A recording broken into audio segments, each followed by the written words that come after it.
അസ്സലാമു അലൈക്കും വറഹ്മത്തുള്ളാഹി വബറകാതുഹു. ഞാൻ മ്യൂട്ടിൽ സംസാരിക്കുകയായിരുന്നു, ഇതുവരെ റീസ്റ്റാർട്ട് ചെയ്ത.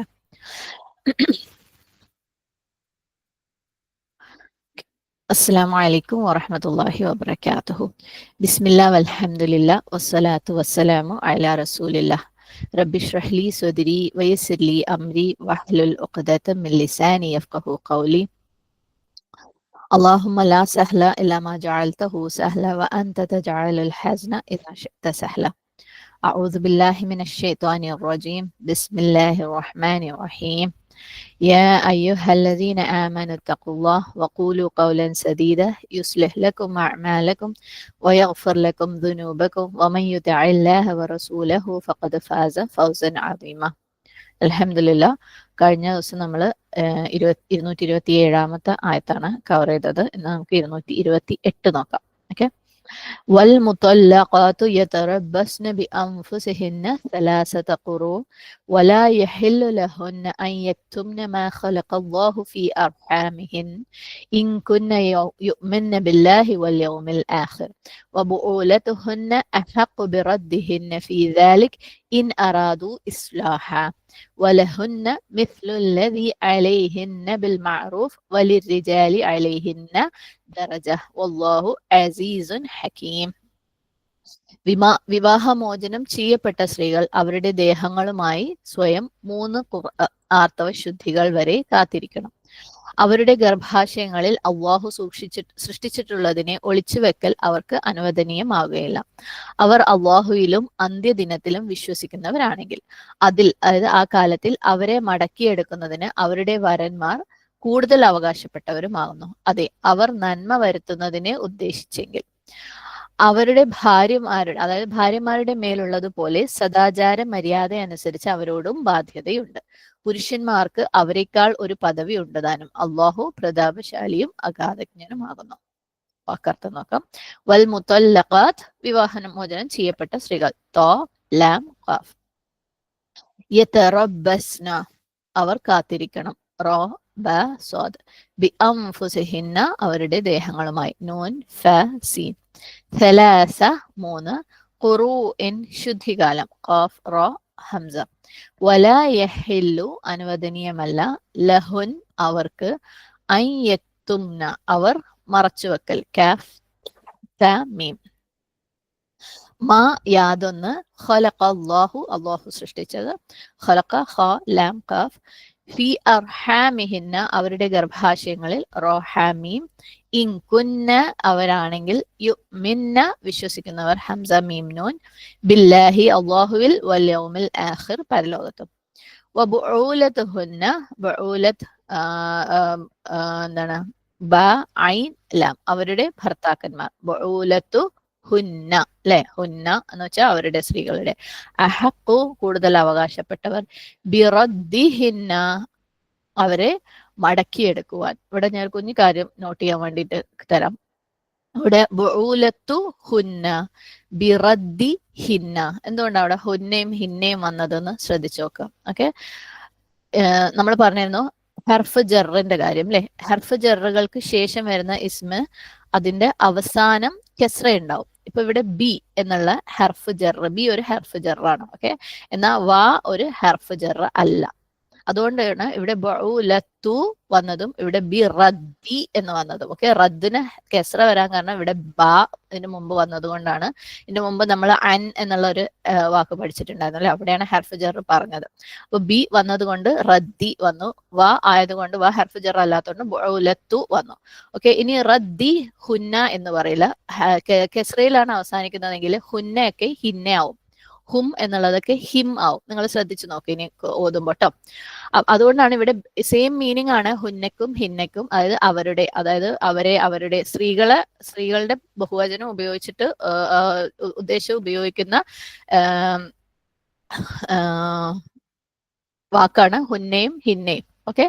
പക്ഷെ ഇവിടെ ആദ്യത്തെ കേസിൽ ബഉലത്തു ഹുന്ന വരാൻ കാരണം അതിന് മുമ്പുള്ളത് ഹർഫ് ജർ അല്ല. ബി റദ്ദി ഹിന്ന വരാൻ കാരണം റദ്ദിന് മുമ്പുള്ള വാക്ക് ബി എന്നുള്ളത് ഹർഫ് ജറാണ്. റദ്ദ് റദ്ദിയായി, അതുകൊണ്ട് ഹിന്നയായി. ഇനി നിങ്ങൾ എവിടെ ഖുർആൻ ഓതുമ്പോഴും അതുപോലെ ഹി, ഹിം, ഹിന്ന എന്നൊക്കെ കാണാം. അതേപോലെ ഹു, ഹും, ഹുന്ന എന്നും കാണും. അതിന്റെ തൊട്ട് മുമ്പുള്ള വാക്ക്, അതായത് ആ വാക്ക് എന്തിലാ അവസാനിക്കുന്നത് നോക്കുക, അതിന്റെ തൊട്ട് മുമ്പ് ഇതുപോലെ ഹർഫ് ജറുകൾ ഉണ്ടോ എന്നുള്ളത് നോക്കുക. ഓക്കെ, ഇൻഷാ അല്ലാഹ്.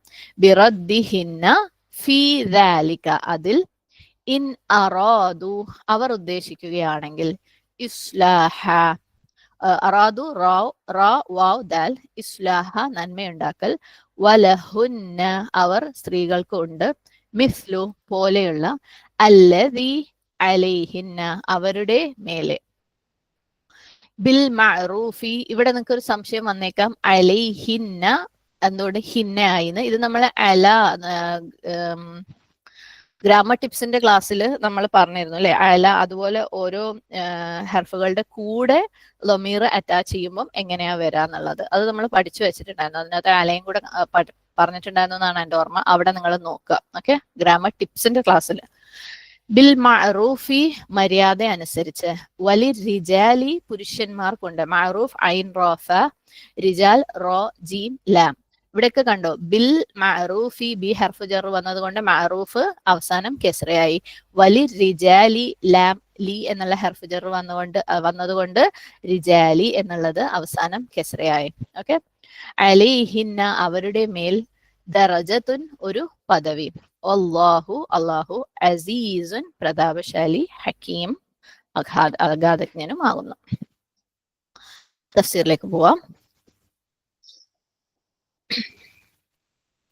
വൽ മുത്തല്ലഖാത്തു, അപ്പം വിവാഹമോചനം ചെയ്യപ്പെട്ട സ്ത്രീകൾ. അൽ മുത്തല്ലഖാത്ത്, മുത്തല്ലഖ എന്ന വാക്കിന്റെ ബഹുവചനമാണ് മുത്തല്ലഖാത്ത്. അത് ത്വലാഖിൽ നിന്ന് വന്നതാണ്. ത്വലാഖ് നമുക്കറിയാം, ഡിവോഴ്സ് അല്ലെ.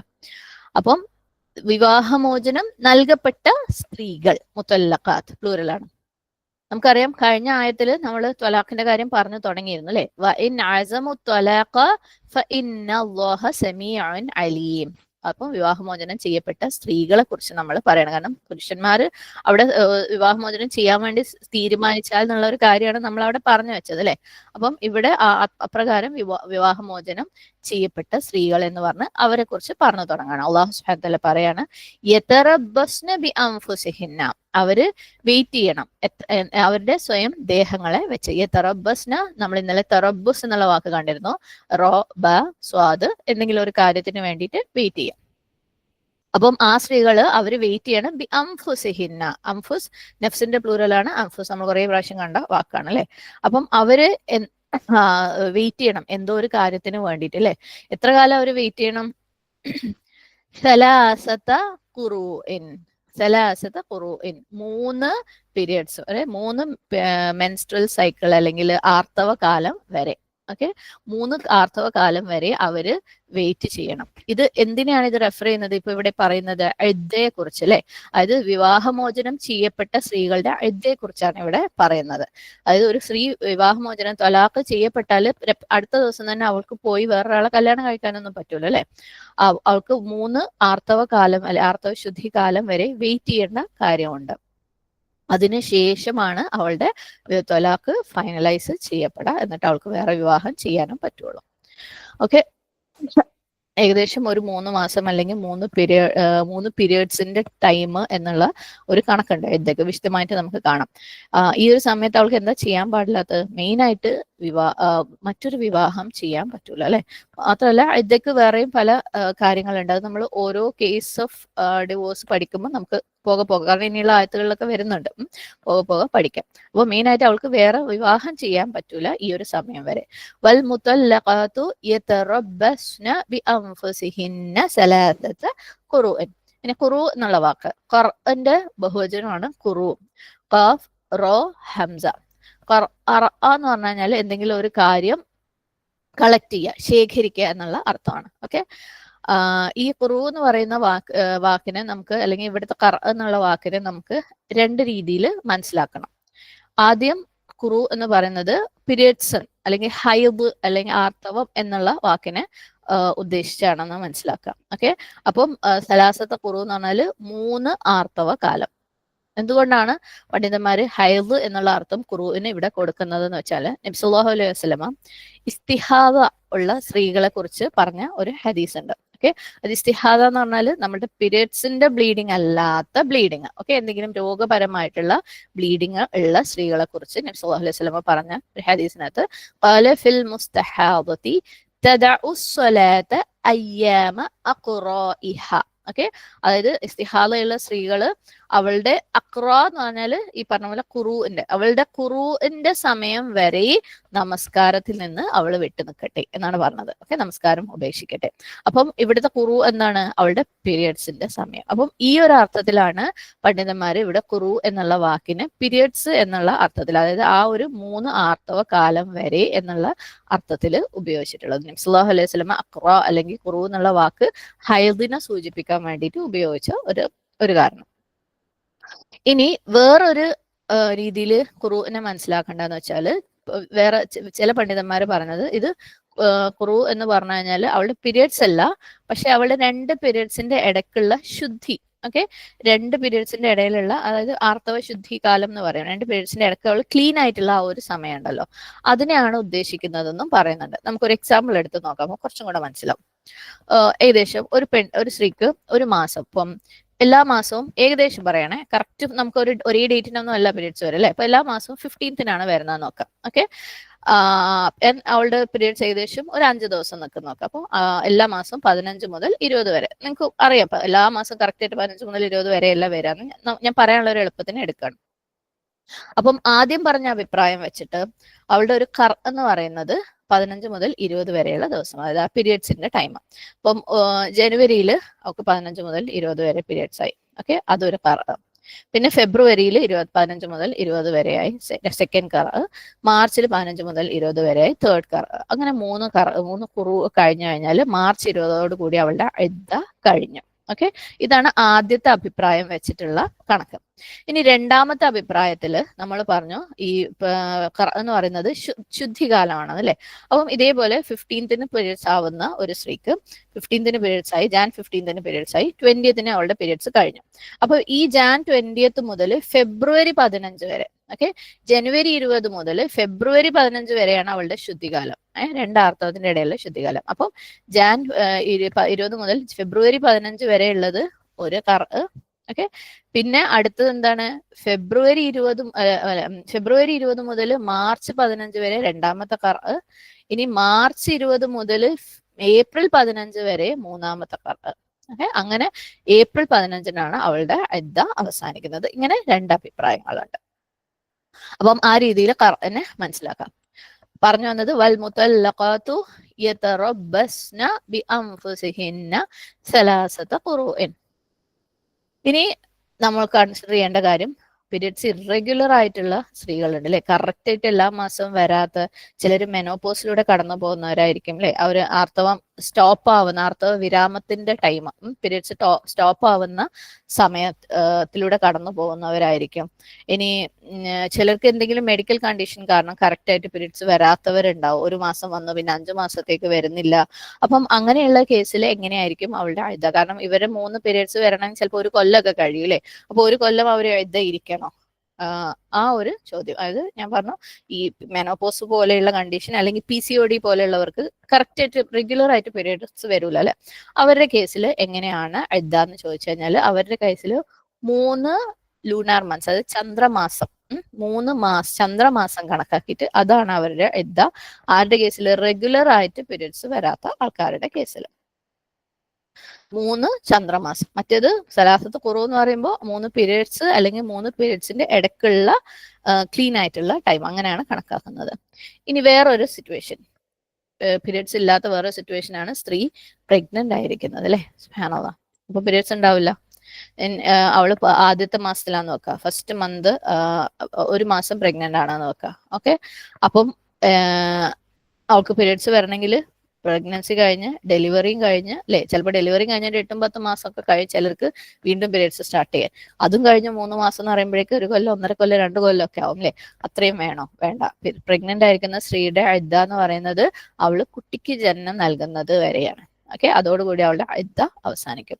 അത് ചിലപ്പോൾ അവള് ഇപ്പൊ 9ാം മാസം ശരിക്കും ഡെലിവറിക്ക് വേണ്ടി നിൽക്കുന്ന ഒരു സമയത്ത്, അല്ലെങ്കിൽ ഒരാഴ്ചക്കുള്ള സമയത്തായിരിക്കും പെട്ടെന്ന് ഭർത്താവ് അല്ലെ ഞാൻ നിന്നെ തൊലാക്ക് ചെയ്യുന്നു എന്ന് പറയുന്ന ആ ഷോക്കിൽ അവള് ചിലപ്പോൾ പെട്ടെന്ന് ഡെലിവറി ചെയ്തു നോക്കാം. അതായത് ഈ തൊലാക്ക് ചെയ്തതും ഡെലിവറി ചെയ്തതും പ്രസവിച്ചതും തമ്മിൽ ഒരു 5-10 മണിക്കൂറിന്റെ വ്യത്യാസം ഉള്ളൂ എന്നുണ്ടെങ്കിൽ അവളുടെ ഇദ്ദ എന്ന് പറയുന്നത് ആ 10 മണിക്കൂറേ ഉള്ളൂ.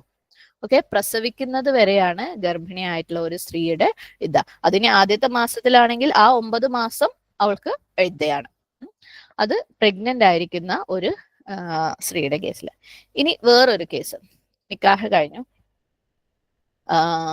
ഇപ്പോഴത്തെ കാലത്ത് പ്രത്യേകിച്ച് അല്ലെ, നിക്കാഹ് കഴിഞ്ഞിട്ട് അവര് രണ്ടു വഴിക്ക് പോകുന്ന കേസുകളുണ്ട്. അതായത് വേറെ വേറെ സ്ഥലങ്ങളിൽ ജോലിയോ പഠനമോ ഒക്കെ ആയിട്ട് പിന്നെ കല്യാണം വേറൊരു ദിവസത്തേക്ക് തീരുമാനിച്ചു. അതായത് അവരുടെ കല്യാണം നിക്കാഹ് കൺസമ്മേഷൻ നടത്തിയിട്ട്, അതായത് അവര് ലൈംഗികമായിട്ട് ബന്ധപ്പെട്ടിട്ടില്ല. ഓക്കെ, അങ്ങനെയുള്ള ഒരു കേസിൽ അവർ ഒന്നിച്ചല്ല ജീവിക്കുന്നത് എന്നുള്ള ഒരു കേസ് വെക്കാം.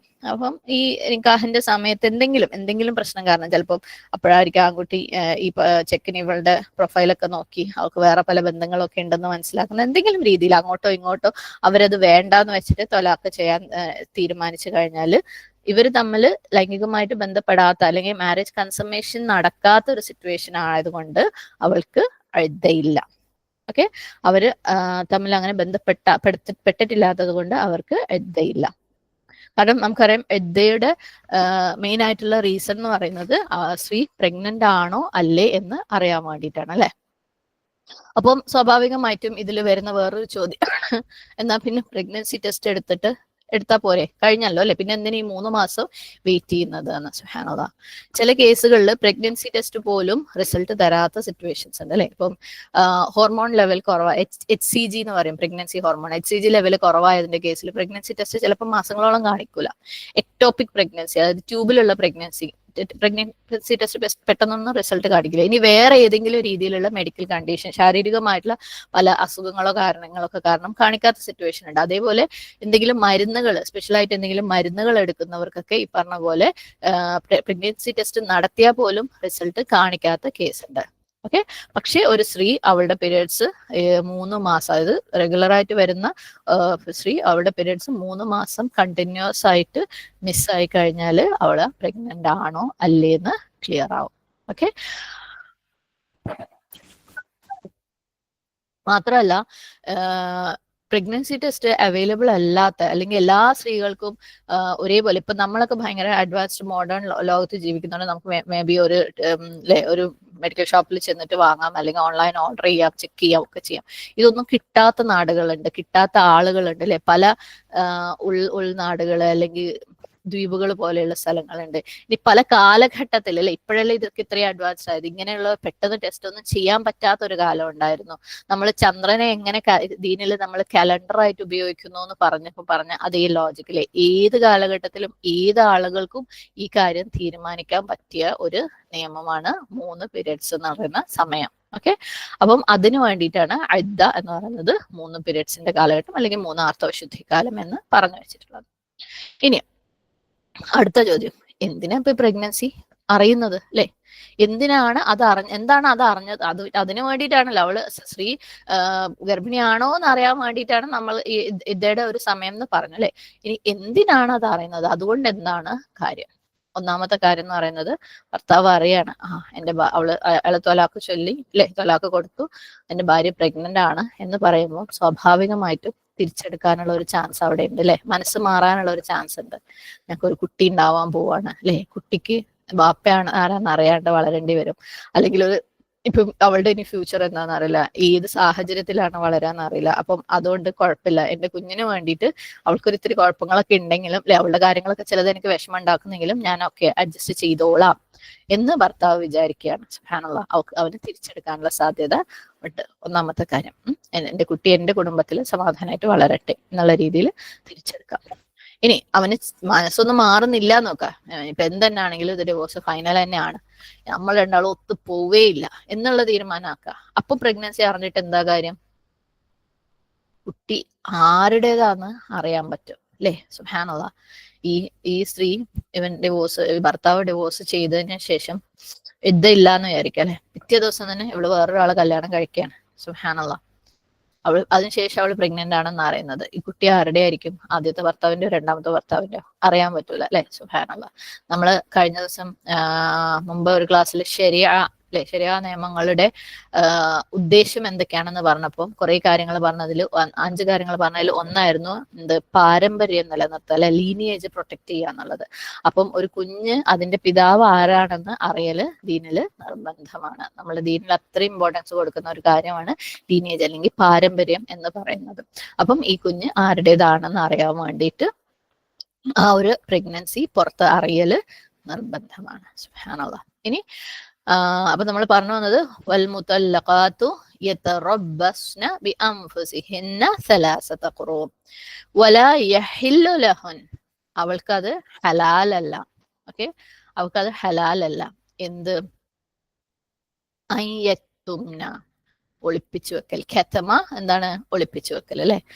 അപ്പം അവൾക്ക് അത് ഒളിപ്പിച്ചു വെക്കൽ എന്താണ്? ഹറാമാണ്. എന്ത് ഒളിപ്പിച്ചു വെക്കല്? മാ ഖലഖല്ലാഹ്, അല്ലാഹു സൃഷ്ടിച്ചതിനെ, ഫി അർഹാമിഹിൻ, അവളുടെ എന്താണ്?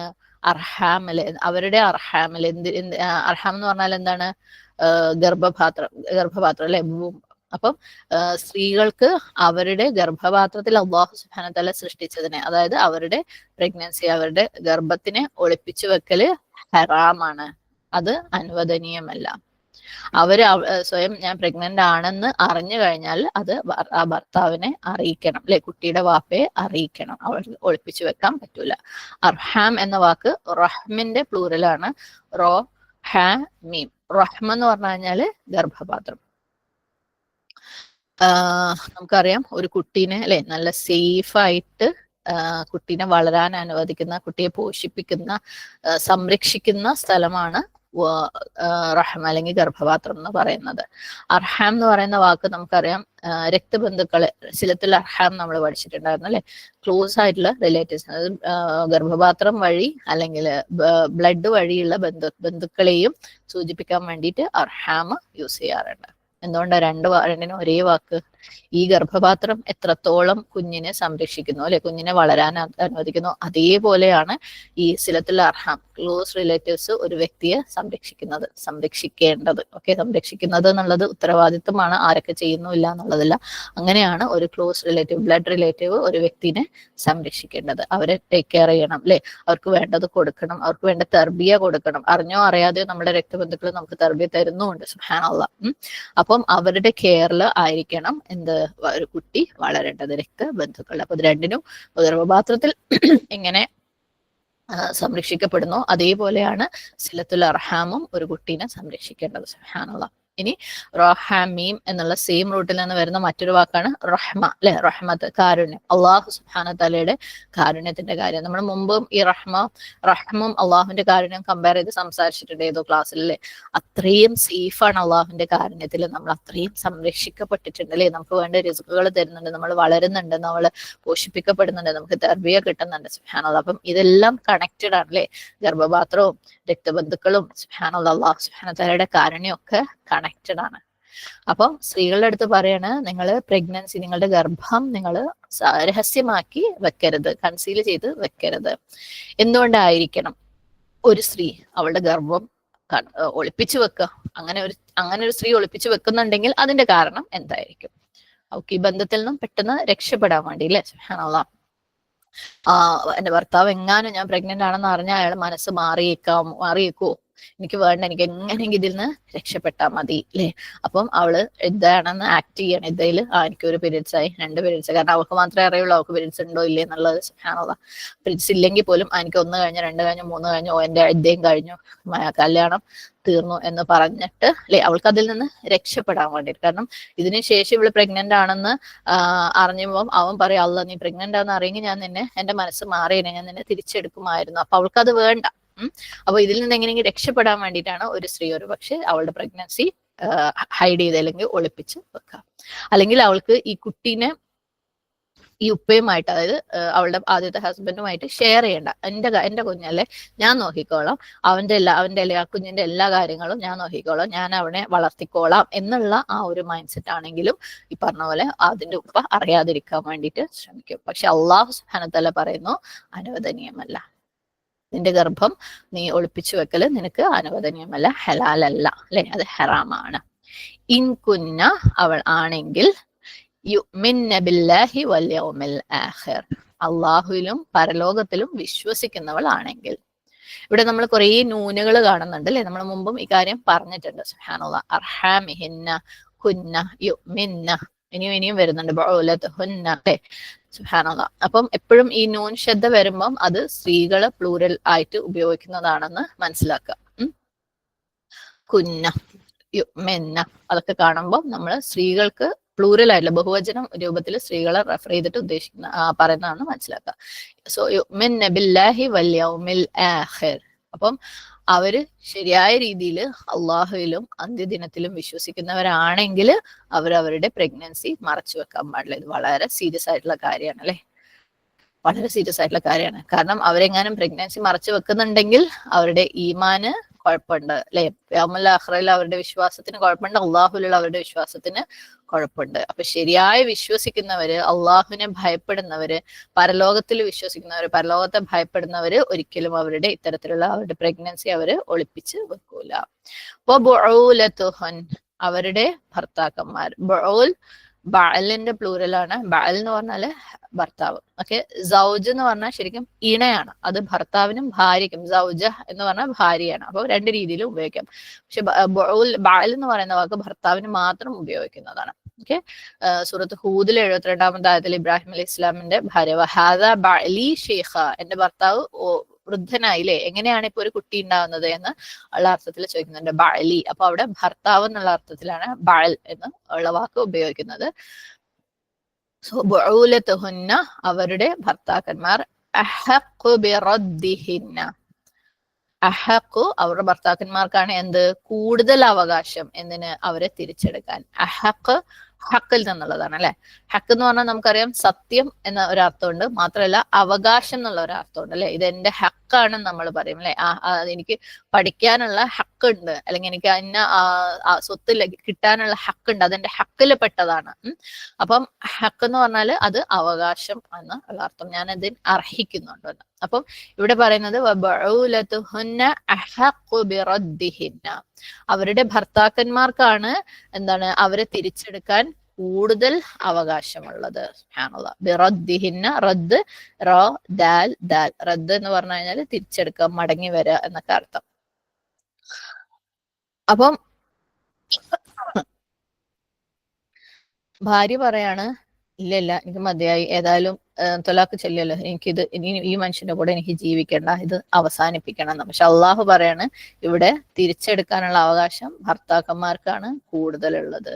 എന്തുകൊണ്ടായിരിക്കും ഭർത്താവിന് അങ്ങനെ കൂടുതൽ അവകാശം കൊടുത്തുള്ളത്? സുബ്ഹാനല്ലാഹ്, ഇത് കേൾക്കുമ്പോൾ സ്വാഭാവികമായിട്ടും ഇത് ഫെയർ അല്ല, അല്ലെ, അതെന്താ സ്ത്രീകൾക്കില്ലേ അങ്ങനെ ഒരു അവകാശമൊന്നും, അതെന്താ ഭർത്താക്കന്മാർക്ക് കൂടുതൽ?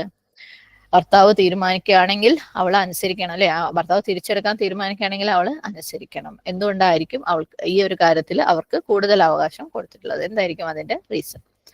ഒരുപക്ഷെ അല്ലെ, അവന്റെ മക്കൾ അവളുടെ അടുത്തുണ്ട്, അതൊരു കാരണമാവാം. കാരണം ഈ പ്രഗ്നന്റ് ആണെന്ന് അറിഞ്ഞു കഴിഞ്ഞാൽ അവൾ എന്റെ കുട്ടി അല്ലെ എന്റെ കൂടെ വളരട്ടെ എന്നുള്ള ഒരു തീരുമാനം. സുബ്ഹാനല്ലാഹ്.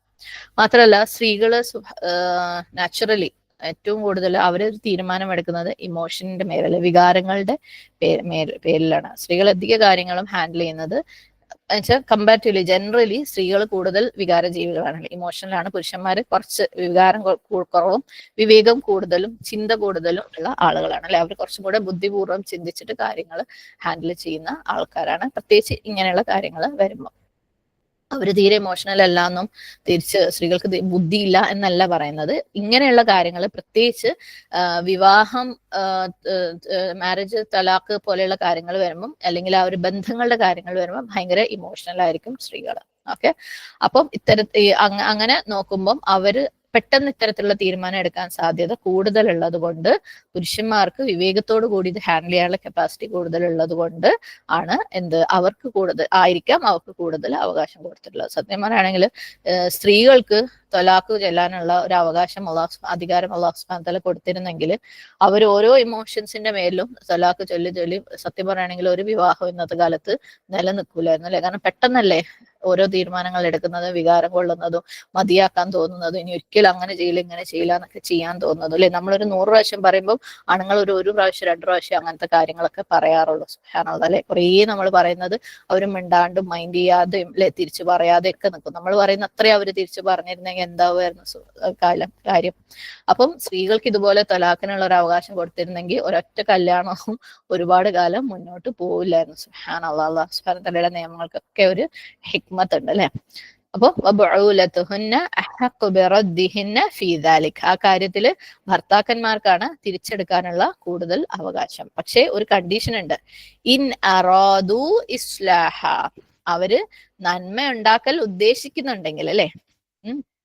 ഇൻ അറാദു ഇസ്ലാഹ, അവര് ഇവര് തമ്മില് ഒരു രഞ്ജിപ്പ് ഉണ്ടാക്കാൻ വേണ്ടിയിട്ട് ഭർത്താവ്, അതായത് ഇദ്ദേഹയുടെ കാലഘട്ടത്തില് തിരിച്ചെടുക്കാൻ വേണ്ടിയിട്ട് അല്ലെങ്കിൽ പ്രഗ്നന്റ് ആയതിന്റെ പേരിൽ തിരിച്ചെടുക്കാൻ വേണ്ടിയിട്ട് ഭർത്താവ് തീരുമാനിച്ചിട്ടുണ്ടെങ്കിൽ എല്ലാം ശരിയാക്കാൻ, ഇസ്ലാഹ് സുൽഹാക്കാൻ വേണ്ടിയാണെങ്കിൽ മാത്രമേ ഉള്ളൂ. ഭാര്യയുമായിട്ട് അതിനുശേഷം നല്ല രീതിയിൽ ജീവിച്ചു പോവാൻ വേണ്ടി മാത്രം ഉദ്ദേശിച്ചിട്ടാണെങ്കിൽ മാത്രമാണ് അവന് ഈ ഒരു അവകാശം കൊടുത്തിട്ടുള്ളത് അല്ലെ.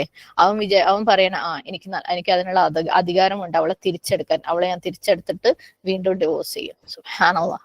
അല്ലെങ്കിൽ വീണ്ടും 3 പ്രാവശ്യം അങ്ങോട്ട് ഡിവോഴ്സ് ചെയ്തേക്കും, അല്ലെങ്കിൽ അവളെ ഞാൻ കുറച്ചു കാലം കൂടെ ഒന്ന് പീഡിപ്പിക്കും. അങ്ങനെ എനിക്ക് അവകാശമുണ്ട് തിരിച്ചെടുക്കാനുള്ളതിന്റെ പേരിൽ അല്ല, അല്ലെങ്കിൽ അവളോട് ഞാൻ പ്രതികാരം കിട്ടും എന്നാൽ എനിക്ക് സംതൃപ്തിയാവും അല്ലെ. അവൾ അങ്ങനെ വിട്ടാൽ പറ്റൂല.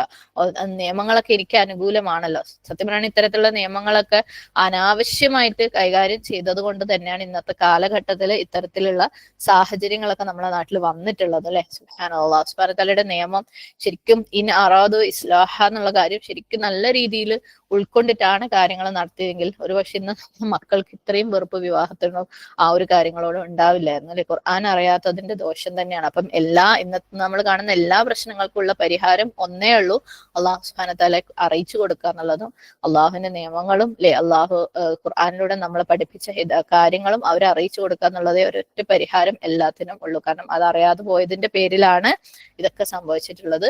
പ്രത്യേകം മനസ്സിൽ വെക്കുക, ഈ അറിയിക്കലൊക്കെ ആർക്കെങ്കിലും പറഞ്ഞിട്ടുള്ളതല്ല. നമ്മളിലേക്ക് ഒരു ആയത്ത് എത്തിയിട്ടുണ്ടെങ്കിൽ ആ ആയത്ത് പിന്നെ അതിന്റെ പേരിൽ നമ്മൾ ചോദ്യം ചെയ്യപ്പെടും. അപ്പം നമ്മളെല്ലാവരും ചേർന്ന് നിന്ന് ചെയ്യേണ്ട കാര്യമാണ് ഇത്. ഇതൊക്കെ ആളുകൾ അറിയാതെ പോയതിന്റെ പേരിലാണ് ഇന്ന് നാട്ടിൽ ഇത്രയും മോശപ്പെട്ട ഒരു അവസ്ഥ ഈ ഒരു കാര്യത്തിൽ നടന്നുകൊണ്ടിരിക്കുന്നത്. അല്ലാഹു കാക്കട്ടെ. ആമീൻ. അപ്പം അവൻ തിരിച്ചെടുക്കുകയാണെങ്കിൽ എന്നാ പിന്നെ അങ്ങനെ വിട്ടാ പറ്റൂല, ഓളൊന്ന് എടുങ്ങേറാക്കട്ടെ അല്ലെ, കുറച്ചു കാലം കുറച്ചും കൂടെ ഒന്ന് ഉരുട്ടിയിട്ട് വീണ്ടും ഡിവോഴ്സ് കൊടുക്കാം അല്ലെങ്കിൽ പീഡിപ്പിക്കാന്ന് വിചാരിച്ചിട്ടാവരുത്. എന്താവണം? ഇൻ അറാദു ഇസ്ലാഹ് ചെയ്യാൻ വേണ്ടിയിട്ട്, ഫിക്സ് ചെയ്യാൻ വേണ്ടിയിട്ട്, കാര്യങ്ങളൊക്കെ ഓക്കെ ആക്കാൻ വേണ്ടിയിട്ടായിരിക്കണം ചെയ്യുന്നത്. എന്നാൽ അള്ളാഹ് ആണുങ്ങളെ കാര്യം മാത്രം, ആണുങ്ങളെ അവകാശങ്ങൾ മാത്രം പറഞ്ഞു നിർത്തല്ല. അള്ളാഹ് പറയുന്നു വലഹുന്ന, അവർക്കുണ്ട് അല്ലെ. വലഹുന്ന, അവർ സ്ത്രീകൾക്കുണ്ട്, മിസ്ല് അതേപോലെയുള്ള, അല്ലദീ അലൈഹിന്ന, അവരുടെ മേലും. ഓക്കെ, പുരുഷന്മാരുടെ കാര്യം ഇപ്പൊ നമ്മൾ കുറച്ച് പറഞ്ഞു, അവർക്ക് അധികാരമുണ്ട്, അവകാശമുണ്ട്, അതുണ്ട് ഇതുണ്ട് എന്നൊക്കെ പറഞ്ഞു. അവർക്ക് തലാക്ക് ചെല്ലാനുള്ള അവകാശമുണ്ട് അല്ലെ, തിരിച്ചെടുക്കാനുള്ള അവകാശമുണ്ട് എന്നൊക്കെ പറഞ്ഞു. അപ്പൊ എന്താ സ്ത്രീകൾക്ക് അവകാശം ഇല്ലേ? അവൾക്ക് വിവാഹത്തിന്റെ കാര്യത്തിൽ ഒരു സ്റ്റാൻഡും ഇല്ലേ? ഒന്നും എടുക്കാനില്ലേ? അള്ളാഹ് പറയുന്നു ഉണ്ട്, അവർക്കും അവകാശങ്ങളുണ്ട് അല്ലെ. ഭർത്താവിന് അവകാശങ്ങളുള്ളത് പോലെ അതേപോലെ സ്ത്രീകളുടെ മേൽ ഉത്തരവാദിത്തങ്ങൾ ഏൽപ്പിച്ച പോലെ തന്നെ സ്ത്രീകൾക്ക് അവകാശങ്ങളുമുണ്ട്. സുബ്ഹാനല്ലാഹ്. എങ്ങനെയാണ്? ബിൽ മഅറൂഫ്, എന്താണ് കോമൺ ആയിട്ട് അല്ലെങ്കിൽ മര്യാദ അനുസരിച്ച്, ഓക്കെ, നാട്ടുനടപ്പനുസരിച്ച്, ഉർഫ് അനുസരിച്ചിട്ടുള്ള ഒരു സ്വീകാര്യമായിട്ടുള്ള അവകാശങ്ങള് അവർക്കും ഉണ്ട്. കാരണം അവകാശങ്ങൾ രണ്ടുപേർക്കും ഒരേപോലെ ഇല്ല, അല്ലെങ്കിൽ രണ്ടുപേർക്കും അവകാശങ്ങൾ ഇല്ലാന്നുണ്ടെങ്കിൽ ഒരു ബന്ധങ്ങളും നടക്കൂല അല്ലെ. സുബ്ഹാനല്ലാഹ്. ഇങ്ങോട്ട് കൊടുക്കുമ്പോൾ ഇങ്ങോട്ട് കിട്ടുമ്പോൾ അങ്ങോട്ടും കൊടുക്കണം.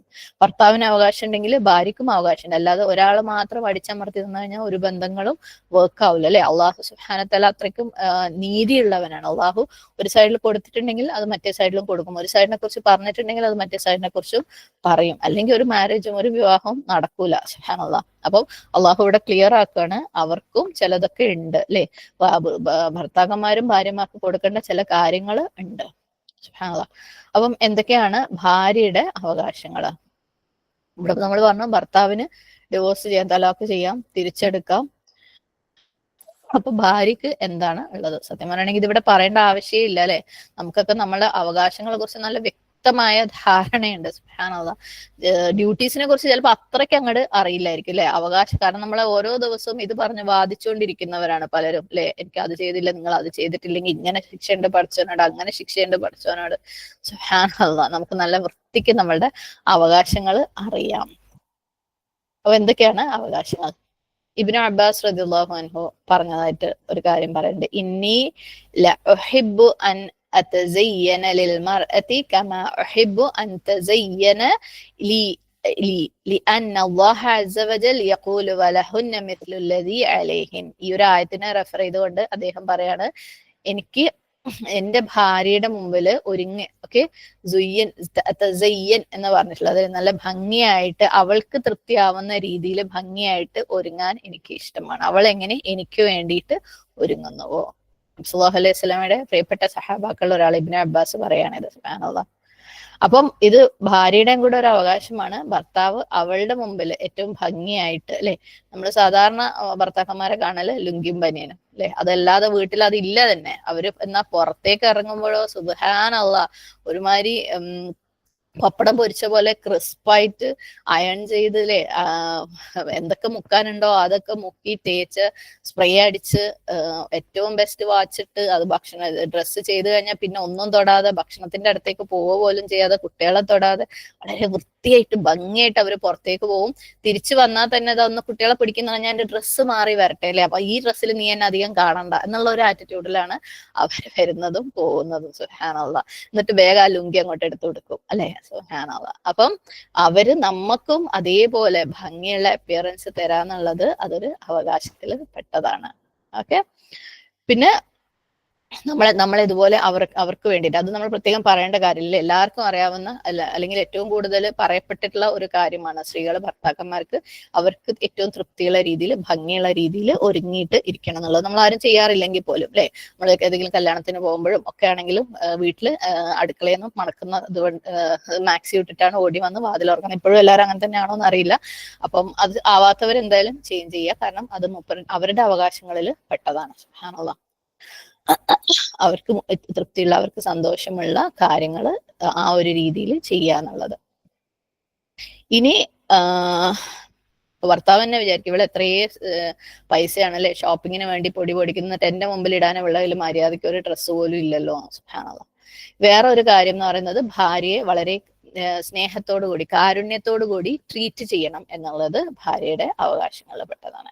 ഭാര്യയുടെ മേലെ ഭർത്താവ് സ്പെൻഡ് ചെയ്യണം, ചെലവഴിക്കണം, ഭാര്യയ്ക്ക് ഭക്ഷണം കൊടുക്കണം, വസ്ത്രം കൊടുക്കണം, അവളെ താമസിപ്പിക്കണം, അവളെ സേഫായിട്ട് അല്ലാഹു സുബ്ഹാനഹു വതആലയുടെ വിധിവിലക്കുകൾ അനുസരിച്ചുകൊണ്ട് ജീവിക്കാനുള്ള സാഹചര്യം അവൾക്ക് ഒരുക്കി കൊടുക്കണം എന്നുള്ളത് എന്താണ് ഭർത്താവ് ഭാര്യയുടെ മേലെ ചെയ്യേണ്ട കാര്യങ്ങൾ അല്ലെങ്കിൽ ഭാര്യയുടെ അവകാശങ്ങളിൽ പെട്ടതാണ്. അതേപോലെ അവളെ അബ്യൂസ് ചെയ്യാൻ പാടില്ല, അപമാനിക്കുക, നിന്ദിക്കുക, മോശപ്പെട്ട വാക്കുകൾ ഉപയോഗിക്കുക, അങ്ങനെയുള്ള കാര്യങ്ങളൊന്നും പാടില്ല. അവളെ വെറുക്കാൻ പാടില്ല അല്ലെ. കാരണം ഈ ഒരു സത്യവിശ്വാസിയായ സ്ത്രീക്ക് നമ്മളിൽ നിങ്ങളിൽ വെറുപ്പുണ്ടാക്കുന്ന ഒരു കാര്യം ഉണ്ടെങ്കിൽ എത്രയോ നല്ല കാര്യങ്ങൾ വേറെ അവരുടെ അടുത്തുണ്ടാവും. അതേപോലെ അവളെ ഉപേക്ഷിക്കുക. നമ്മൾ ഇന്നലെ പറഞ്ഞ പോലെ അവൾക്ക് ഭാര്യയാണോ എന്ന് ചോദിച്ചാൽ ആണ്, അല്ലേന്ന് ചോദിച്ചാൽ അല്ല എന്നുള്ള രീതിയിൽ അവളെ ഉപേക്ഷിക്കാനും പാടില്ല.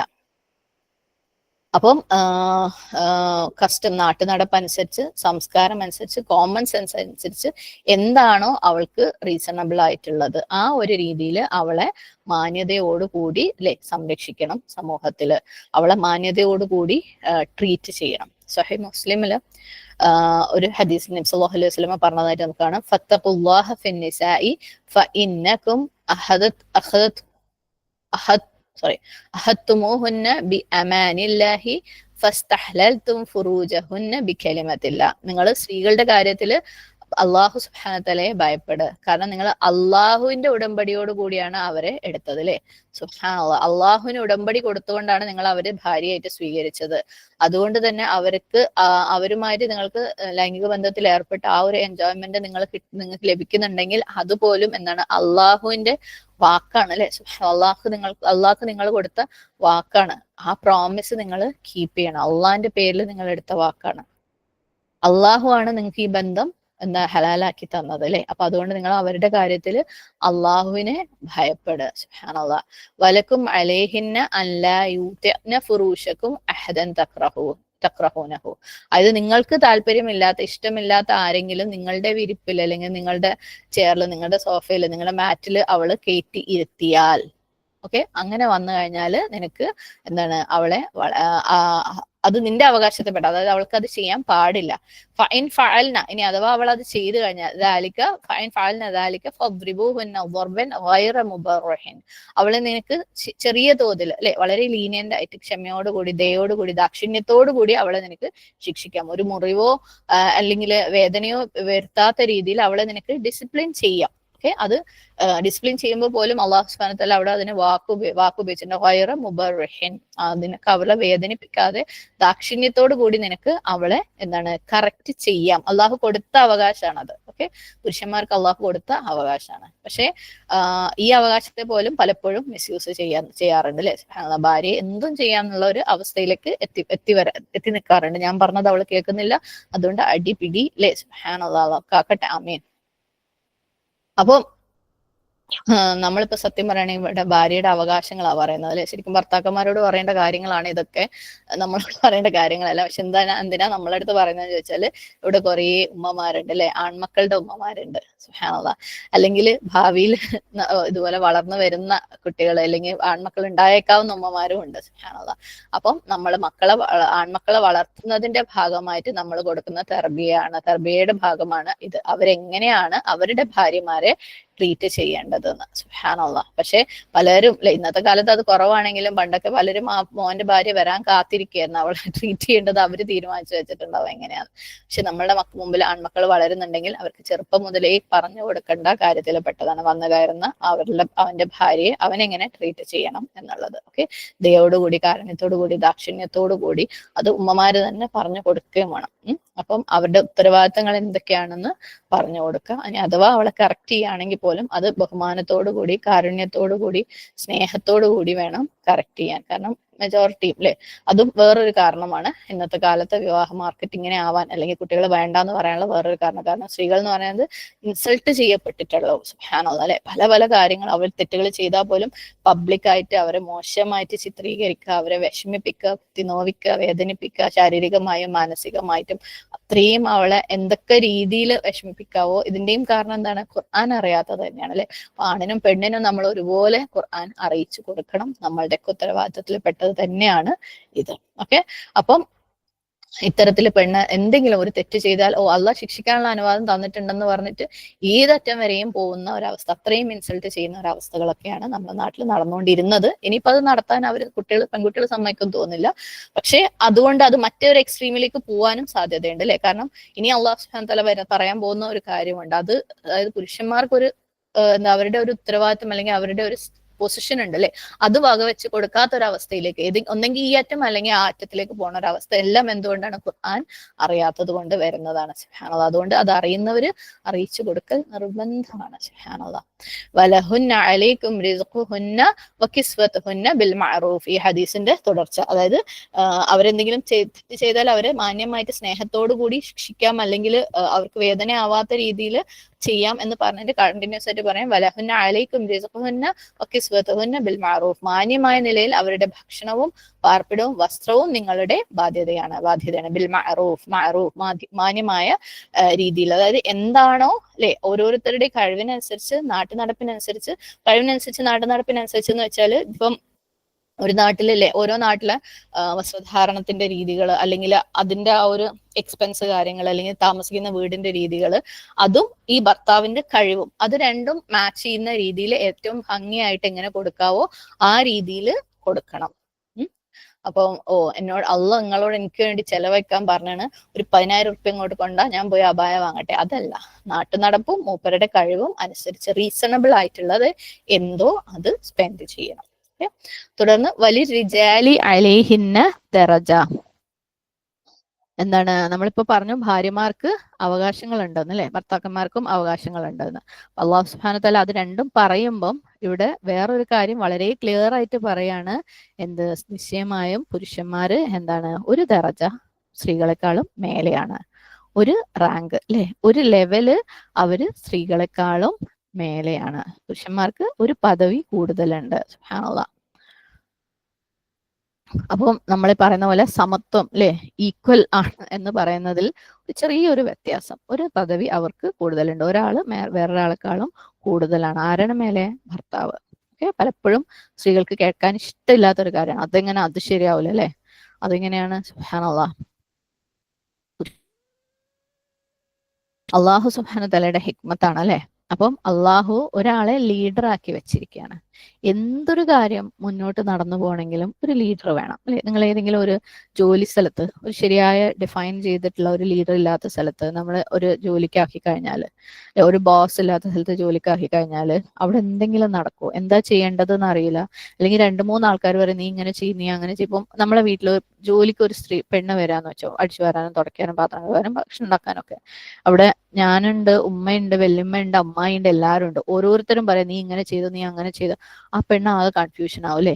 അപ്പം ഏതെങ്കിലും ഒരു ബോസ് അവിടെ ഉണ്ടായിരിക്കണം, അവര് പറയുന്നതായിരിക്കണം ഫൈനൽ വേർഡ് അല്ലെ.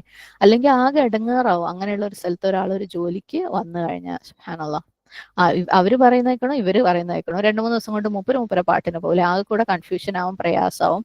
അത് നടക്കൂല അങ്ങനെയുള്ള ഒരു സ്ഥലത്ത് ജോലി ചെയ്യല്. സുബ്ഹാനല്ലാഹ്. അപ്പം ഒരു കുടുംബത്തില് എല്ലാവരും അങ്ങോട്ടും ഇങ്ങോട്ടും കണക്റ്റഡ് ആണ് അല്ലെ. സുബ്ഹാനല്ലാഹ്, എല്ലാവർക്കും അവകാശങ്ങളുണ്ട്, എല്ലാവർക്കും ഉത്തരവാദിത്തങ്ങളുണ്ട്. പക്ഷെ ഒരാള് ഒരു ലീഡർ ആയിരിക്കണം, അയാൾക്കായിരിക്കണം അവിടെ ഫൈനൽ വാക്ക് ഉണ്ടായിരിക്കേണ്ടത്. ഓക്കെ, എല്ലാ കാര്യത്തിലും എന്നല്ല, മെജോറിറ്റി കാര്യങ്ങളിലും. അത് കുടുംബത്തിന്റെ നന്മയ്ക്ക് വേണ്ടി അള്ളാഹു സുബ്ഹാനഹു വ തആല തീരുമാനിച്ചിട്ടുള്ളതാണ്. വലിയ റിജാലി അലൈഹിന്ന ദറജ. റിജാൽ എന്ന് പറഞ്ഞാൽ റജുൽ എന്ന വാക്കിന്റെ ബഹുവചനാണ്. റജുൽ പുരുഷൻ, റിജാൽ പുരുഷന്മാർ, ദറജ ഒരു പദവി. ഓക്കെ, സ്റ്റെപ്പുകൾക്കും ദർജ എന്ന് ഉപയോഗിക്കാറുണ്ട്. അപ്പം ഒരു ഏണിയുടെ 2 സ്റ്റെപ്പുകളായിട്ട് കരുതുക. ആദ്യത്തെ താഴെയുള്ള സ്റ്റെപ്പിൽ വൈഫും തൊട്ട് മേലെയുള്ള സ്റ്റെപ്പിൽ ഹസ്ബൻഡും, അങ്ങനെ കരുതുക. അപ്പം കുറച്ചും കൂടെ അധികാരങ്ങൾ അല്ലെങ്കിൽ അവകാശങ്ങൾ ഭാര്യയെ അപേക്ഷിച്ച് ഭർത്താവിന് ഉണ്ട്. സുബ്ഹാനല്ലാഹ്. അപ്പം ഇപ്പൊ നമ്മൾ പറഞ്ഞതിൽ ഭാര്യക്കാളും ഭർത്താവിനുള്ള അവകാശങ്ങൾ നമ്മൾ പറഞ്ഞിരുന്നു അല്ലെ. ഡിവോഴ്സ് ചെയ്യാനുള്ള അധികാരം, തിരിച്ചെടുക്കാനുള്ള അധികാരം, ഇതൊക്കെ ശേഷം. അതുപോലെ ഭാര്യ അനുസരിക്കുക എന്നുള്ള ആ ഒരു അധികാരം, ഭാര്യ ഭർത്താവിനെ അനുസരിക്കണം എന്നുള്ള ആ ഒരു അധികാരം കൂടെ ഭർത്താവിന് അള്ളാഹു സുബ്ഹാനഹു വ തആല വകവെച്ചിട്ട് കൊടുത്തിട്ടുള്ളതാണ് അല്ലെ. ഖവ്വാമാണ് അവര്, ഇൻചാർജ് ആണ്, വീടിന്റെ മേലധികാരികളാണ്. സുബ്ഹാനല്ലാഹ്. അതിന്റെ അർത്ഥം അയാള് ബോസാണ്, എന്നെ എല്ലാവരും പേടിക്കണം അല്ലെ.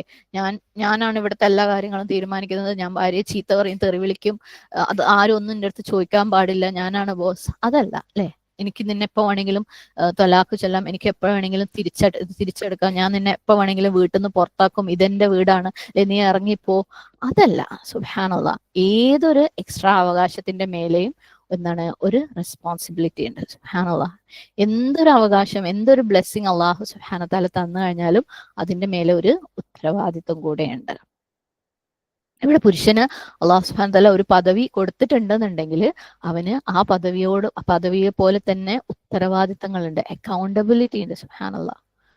എന്തും നമുക്ക് ഒരു കണ്ണ്, നമുക്ക് കാഴ്ചയില്ലാത്തവനെയും കാഴ്ചയുള്ളവനെയും വെച്ച് നോക്കുമ്പോൾ കാഴ്ചയുള്ളവന് കണ്ണ് തന്നിട്ടുണ്ടെങ്കിൽ അതിന് അവിടെ ഉത്തരവാദിത്തം ഉണ്ട് അല്ലെ. നല്ലത് കാണാന്നുള്ളത് ചോദ്യം ചെയ്യപ്പെടും. അറിവുള്ളവനും അറിവില്ലാത്തവനെയും വെച്ച് നോക്കുമ്പോൾ അറിവുള്ളവന് ആ ബ്ലെസ്സിങ് അള്ളാഹു സുബ്ഹാനഹു വ തആല എക്സ്ട്രാ തന്നത് കൊണ്ട് അവൻ അവിടെ ചോദ്യം ചെയ്യപ്പെടും. ആയുസ് ഒരു ദിവസം എക്സ്ട്രാ അള്ളാഹു സുബ്ഹാനഹു വ തആല കൊടുത്തിട്ടുണ്ടെങ്കിൽ ആ ഒരു ദിവസത്തെ പറ്റി അള്ളാഹു സുബ്ഹാനഹു വ തആല ചോദ്യം ചെയ്യും. സുബ്ഹാനല്ലാഹ്. നമ്മൾ അഖീദ ക്ലാസ്സിൽ ഔലിയ സെഷനകത്ത് ഈ ഒരു കാര്യം കുറച്ച് വിശദമായിട്ട് തന്നെ പറഞ്ഞിട്ടുണ്ടായിരുന്നു. ഓക്കെ, അതായത് അള്ളാഹു സുബ്ഹാനഹു വ തആല എക്സ്ട്രാ ആയിട്ട് എന്തെങ്കിലും കൊടുത്തവരുടെ ഉത്തരവാദിത്തങ്ങളുടെ കാര്യവും എന്താണ് ഒരു വ്യക്തിയെ ശരിക്കും സുപ്പീരിയർ ആക്കുന്നത്, അതായത് അവനെ ഏറ്റവും ബെസ്റ്റ് ആക്കുന്നത്, അവൻ അള്ളാഹു സുബ്ഹാനഹു വ തആല കൊടുത്ത അവകാശങ്ങളും അധികാരങ്ങളും ആണോ, ഓക്കെ, അതോ വേറെ എന്തെങ്കിലും ആണോ എന്നുള്ളത് നമ്മൾ ആ ഒരു സെഷനിൽ നല്ല വിശദമായിട്ട് പറഞ്ഞിട്ടുണ്ട്. പറ്റുമെങ്കിൽ ഞാൻ അതിന്റെ ലിങ്ക് ഷെയർ ചെയ്യാം, താല്പര്യമുള്ളവർക്ക് അത് കേട്ടു നോക്കാം.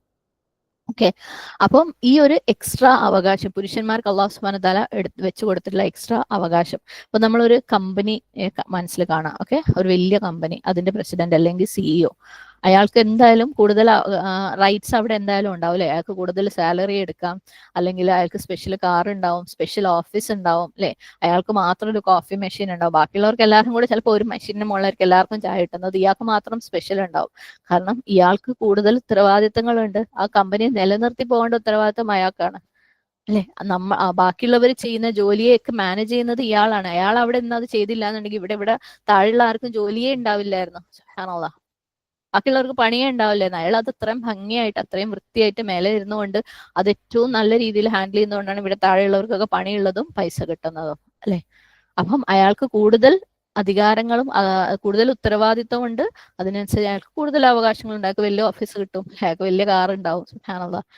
മാത്രമല്ല അയാളുടെ ഓഫീസ് എന്നൊക്കെ പറയുന്നത് ഭയങ്കര ഭംഗിയുള്ള കുറെ ഭയങ്കര പുതിയ ചെയറും കാര്യങ്ങളും ഒക്കെ ഉണ്ടാവും. നമ്മൾക്ക് ഒരു കീറി പറഞ്ഞ ചെയറായിരിക്കും തന്നിട്ടുണ്ടാവുക.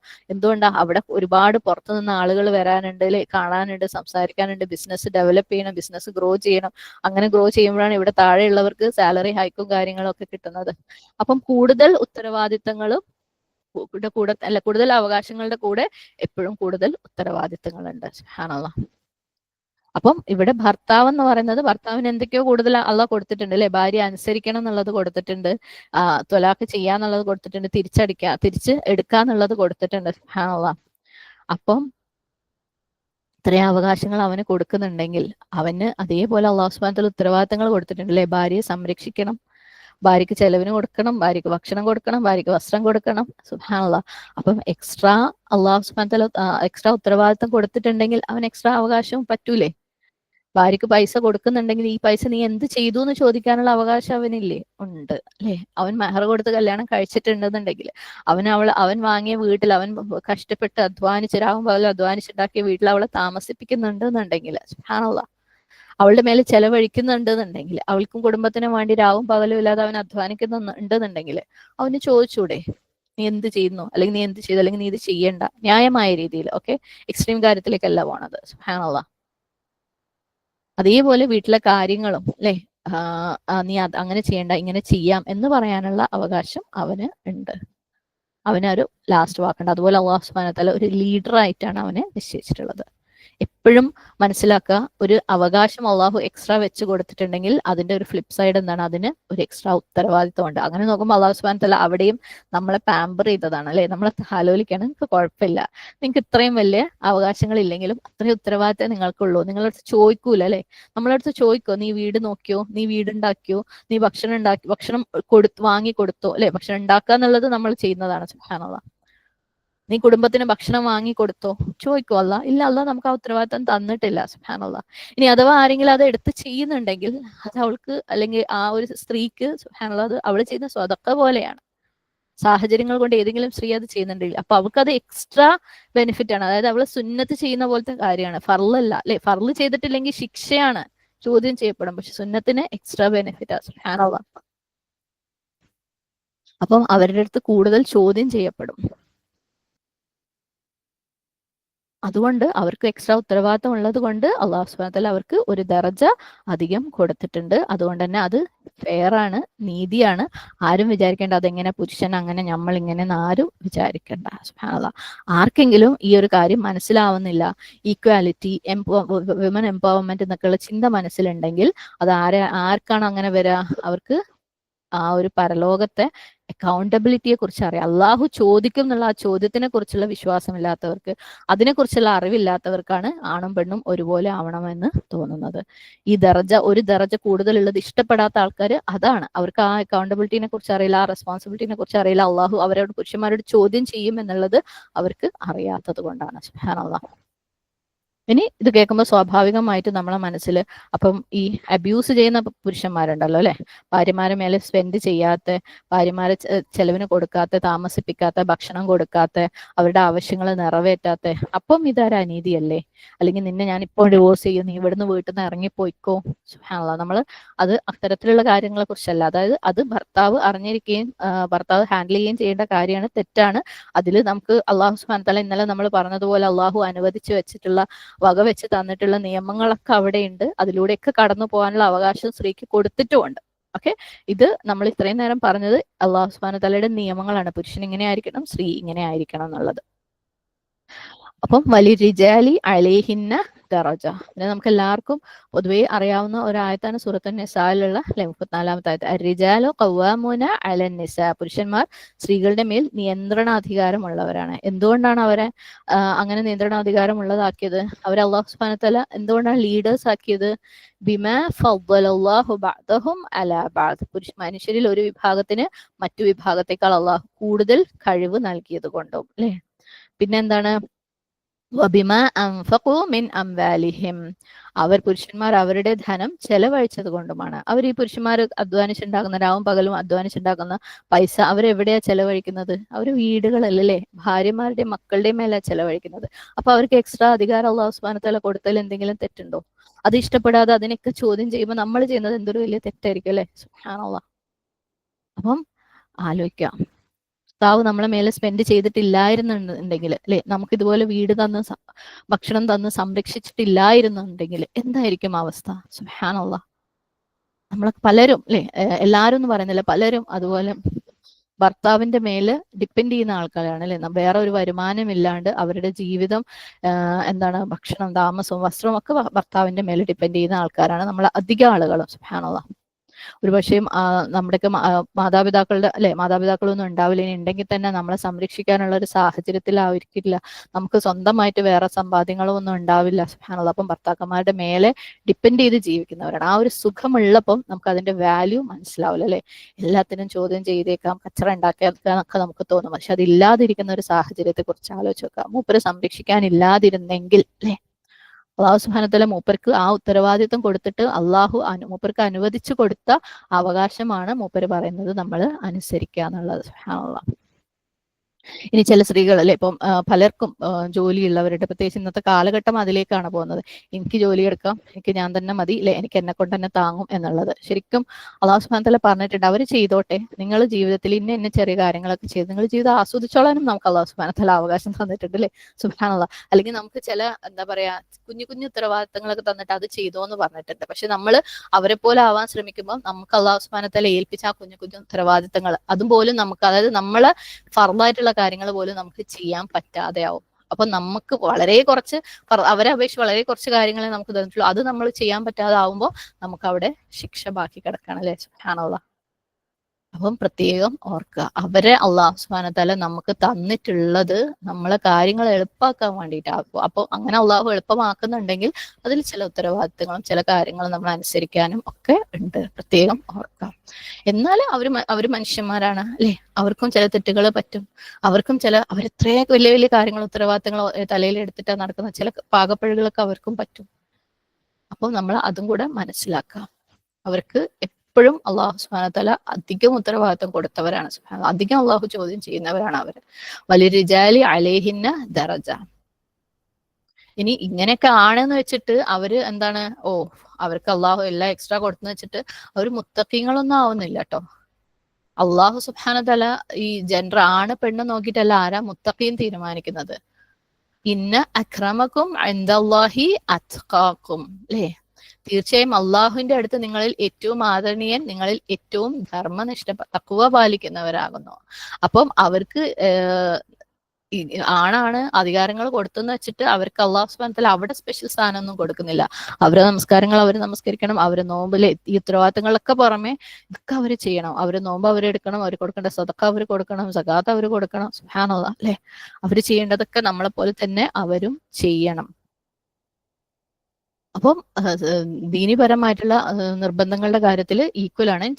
ചില കാര്യങ്ങൾക്ക് അവര് ചെയ്യേണ്ടത്, അതായത് അവർക്ക് എക്സ്ട്രാ അള്ളാഹ് കൊടുത്തിട്ടില്ല. അവരുടെ ശരീരത്തിന്റെ ക്ഷമത കാരണം ജിഹാദിന്റെ ഒക്കെ കാര്യങ്ങൾ വരുമ്പോൾ പുരുഷന്മാരുടെ മേലെ ഉള്ളതുപോലെ സ്ത്രീകളുടെ മേലെ അങ്ങനെ ഒരു ഉത്തരവാദിത്വമില്ല. അതേപോലെ ചില കാര്യങ്ങൾ സ്ത്രീകൾക്ക് അള്ളാഹ് കൊടുത്തതുണ്ട്, അല്ലെ? ഇപ്പം ഹിജാബ് ഇടുന്ന കാര്യത്തിൽ ഒരു പുരുഷന് ഹിജാബ് ഇട്ടെന്ന് വെച്ചിട്ട് അവന്, സ്ത്രീകൾ ഹിജാബ് ഇടുന്നത് പോലെ ഇട്ട്, ജിൽബാബ് ഇടുന്ന പോലെ ഇട്ടെന്ന് വെച്ചിട്ട് അവന് എക്സ്ട്രാ റിവാർഡ് അങ്ങനെയൊന്നും ഇല്ല. സുബ്ഹാനല്ലാഹ്. പക്ഷെ സ്ത്രീകൾക്ക് അതുണ്ട്. അപ്പം ഓരോരുത്തർക്കും, അല്ലെ, ഈക്വൽ ആയിട്ട് അല്ലാഹു സുബ്ഹാനഹു വ തആല ഉത്തരവാദിത്തങ്ങൾ അല്ലെങ്കിൽ ദീനീപരമായിട്ടുള്ള ഫർളുകളും സുന്നത്തുകളും കൊടുത്തിട്ടുണ്ട്. അതേപോലെ ഒന്നിച്ചുള്ളതും ഉണ്ട്, ഓരോരുത്തരുടെ കഴിവിനനുസരിച്ച് സെപ്പറേറ്റ് ആയിട്ടുള്ളതും ഉണ്ട്. അല്ലാതെ പുരുഷന് അള്ളാഹു എക്സ്ട്രാ ദർജ കൊടുത്തു എന്ന് വെച്ചിട്ട് അവിടെ അള്ളാഹു എക്സ്ട്രാ ദർജ അവർക്ക് കൊടുക്കില്ല. അത് അധ്വാനിച്ച് തന്നെ ഉണ്ടാക്കേണ്ടതാണ്.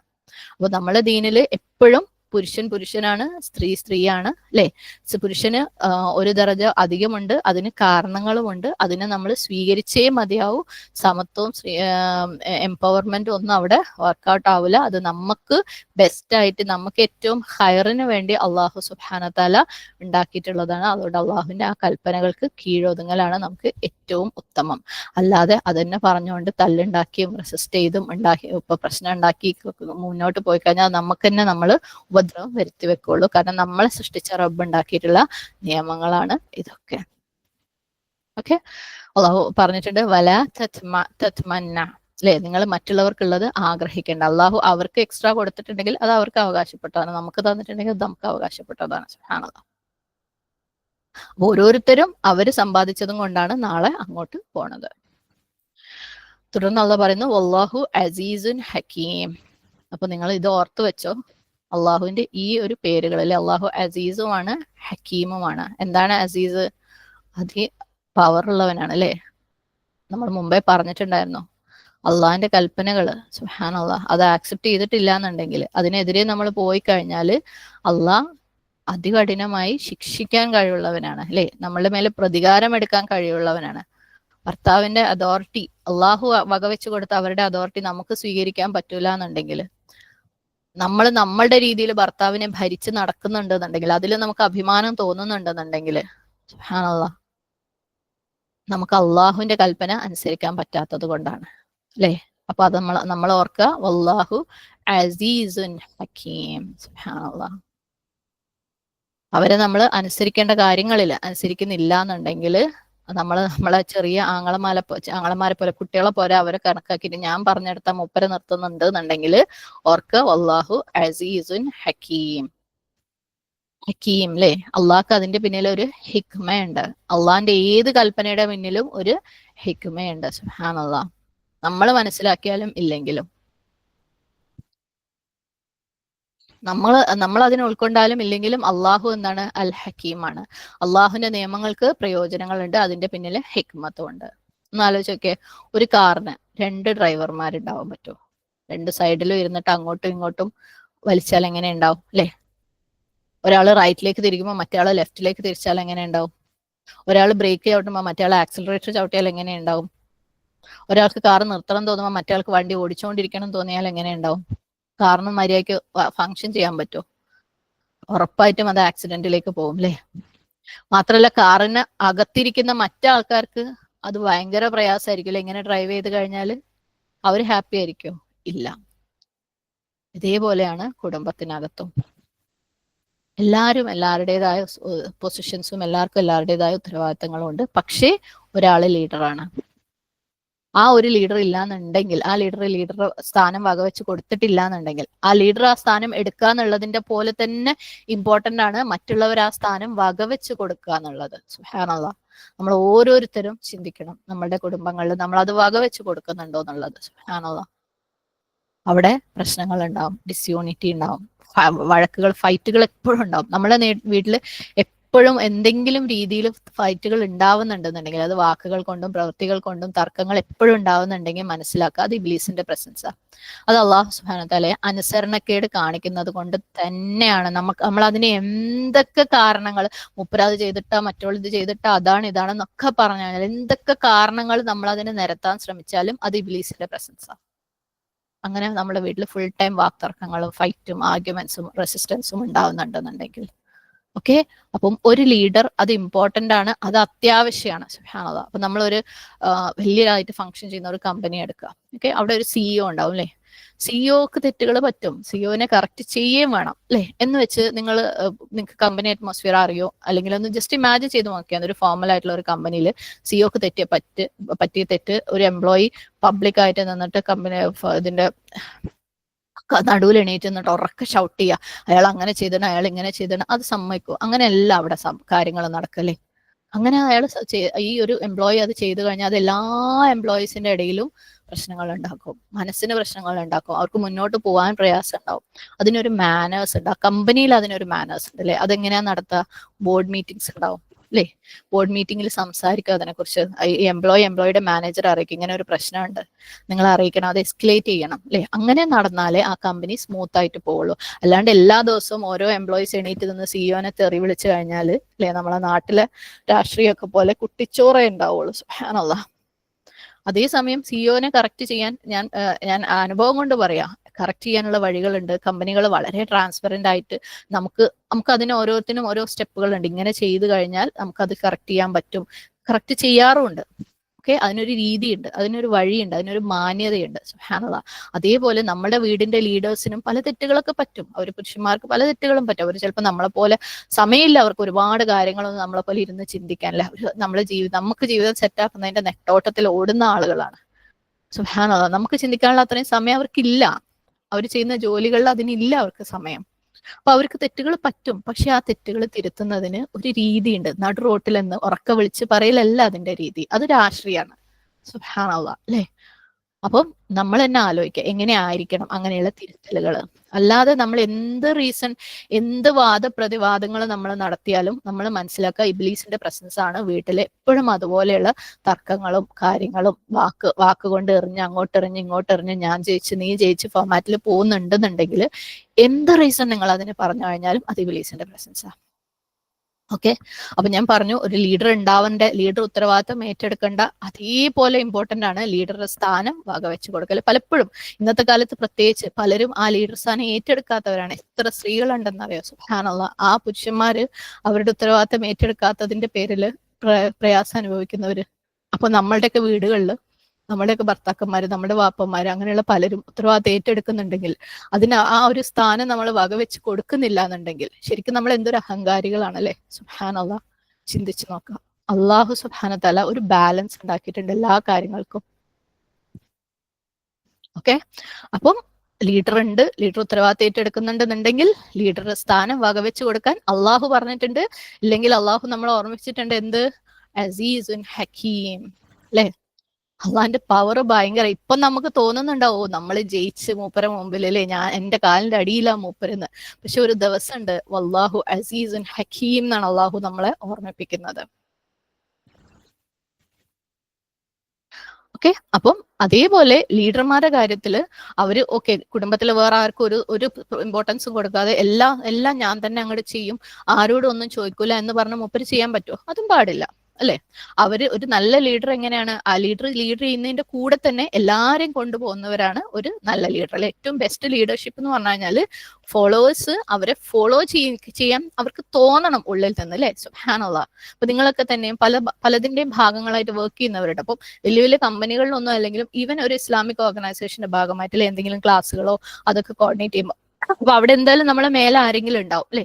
അപ്പം അവരെ നമുക്ക് ഫോളോ ചെയ്യാൻ തോന്നണമെങ്കിൽ, അല്ലെ, അവരുടെ കൂടെ നമ്മൾ ഹാപ്പി ആയിരിക്കണമെങ്കിൽ അവരെങ്ങനെയുള്ള ലീഡർ ആയിരിക്കണം?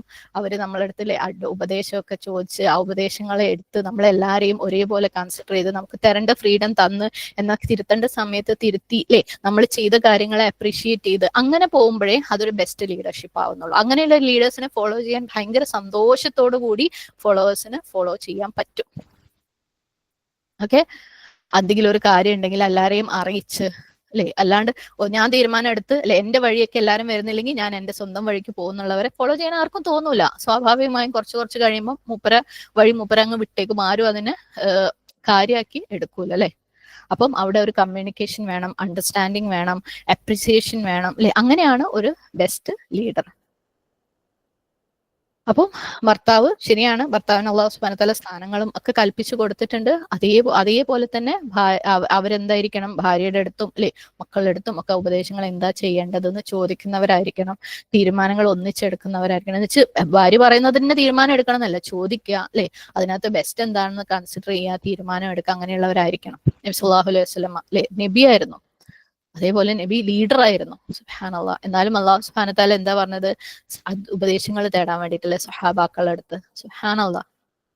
ഏറ്റവും ലോകത്തില് ജീവിച്ചതിൽ ഏറ്റവും ഹിക്മത്തുള്ള, വയസ്സായിട്ടുള്ള, ഏറ്റവും അറിവുള്ള, ഏറ്റവും കഴിവുള്ള, ഏറ്റവും ധൈര്യമുള്ള, ഏറ്റവും എക്സ്പീരിയൻസ്ഡ് ആയിട്ടുള്ള മനുഷ്യനാണ് നബി സല്ലല്ലാഹു അലൈഹി വസല്ലം.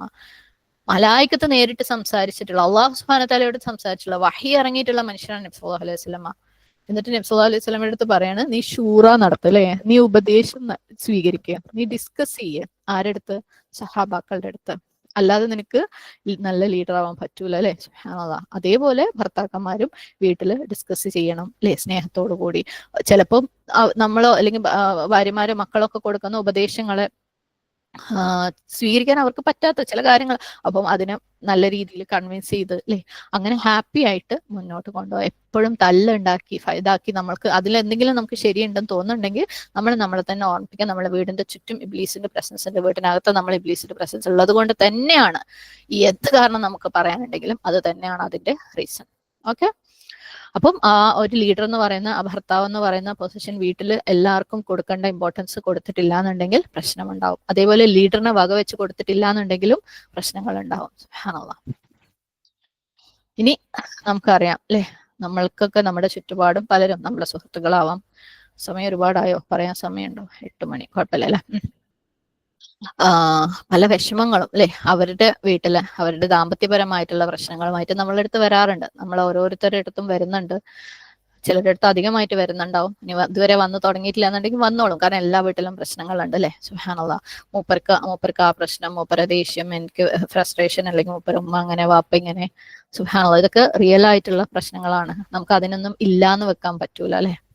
എല്ലാവർക്കും ഒരു തരത്തിൽ അല്ലെങ്കിൽ മറ്റൊരു തരത്തിൽ ഇതുപോലെ പല പ്രശ്നങ്ങളുണ്ട്. അങ്ങനത്തെ പല പ്രശ്നങ്ങളുമായിട്ട് പലരും നമ്മളടുത്ത് വരാറുമുണ്ട് അല്ലെ. സുബ്ഹാനല്ലാഹ്.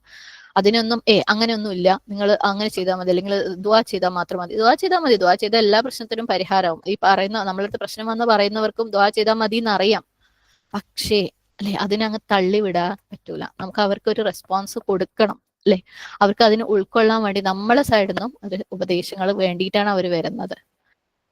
അപ്പം എങ്ങനെ നമ്മൾ ഇതിനെ ഹാൻഡിൽ ചെയ്യും എന്നുള്ളത് ചിന്തിച്ചു നോക്കാം. പലപ്പോഴും നമ്മളടുത്ത് ആരെങ്കിലും ഇതുപോലെ ഒരു പ്രശ്നം പറഞ്ഞു വരുമ്പോൾ അല്ലെ, മൂപ്പര അങ്ങനെ, അമ്മായിയമ്മ ഇങ്ങനെ, താത്തൂൻ ഇങ്ങനെയെന്ന് വന്ന് പറയുമ്പോൾ നമ്മൾ വേഗം അങ്ങോട്ട് നമ്മൾ കൺക്ലൂഡ് ചെയ്യും ഇവര് പറഞ്ഞത് വെച്ചിട്ട് അല്ലെ. സുബ്ഹാനല്ലാഹ്.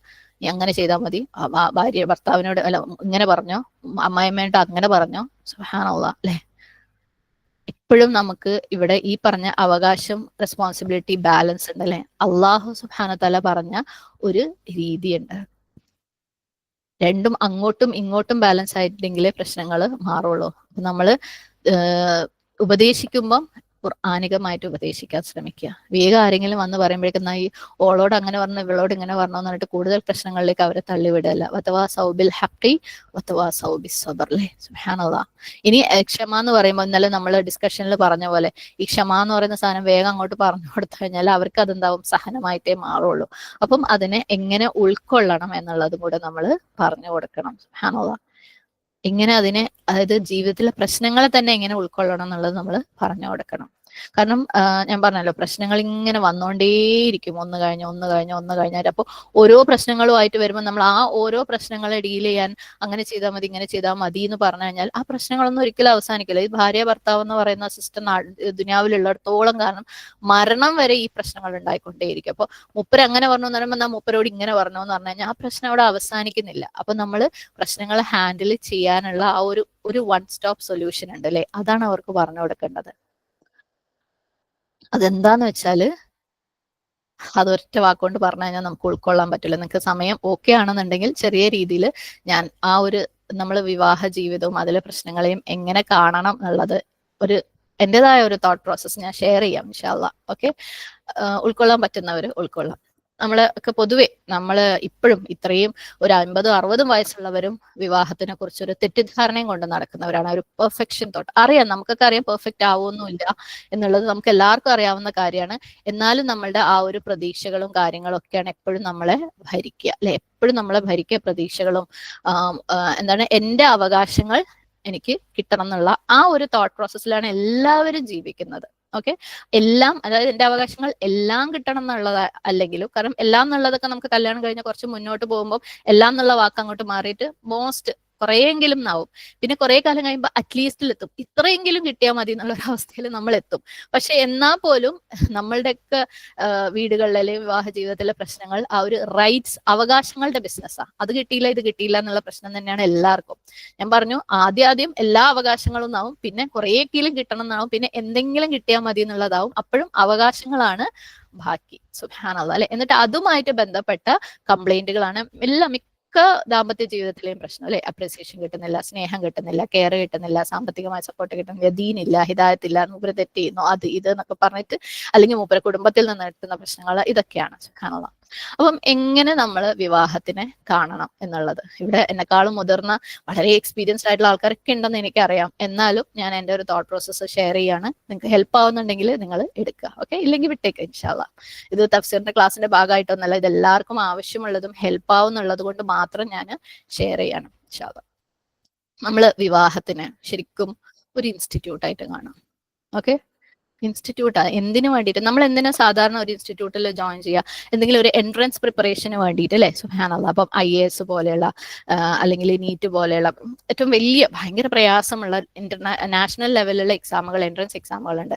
അത് നമ്മൾ എന്തിനു വേണ്ടിയിട്ടാ? എന്തോ ഒരു കോഴ്സിന് എൻട്രൻസിന് വേണ്ടിയിട്ടുള്ള പ്രിപ്പറേഷൻ ആണ് അല്ലേ?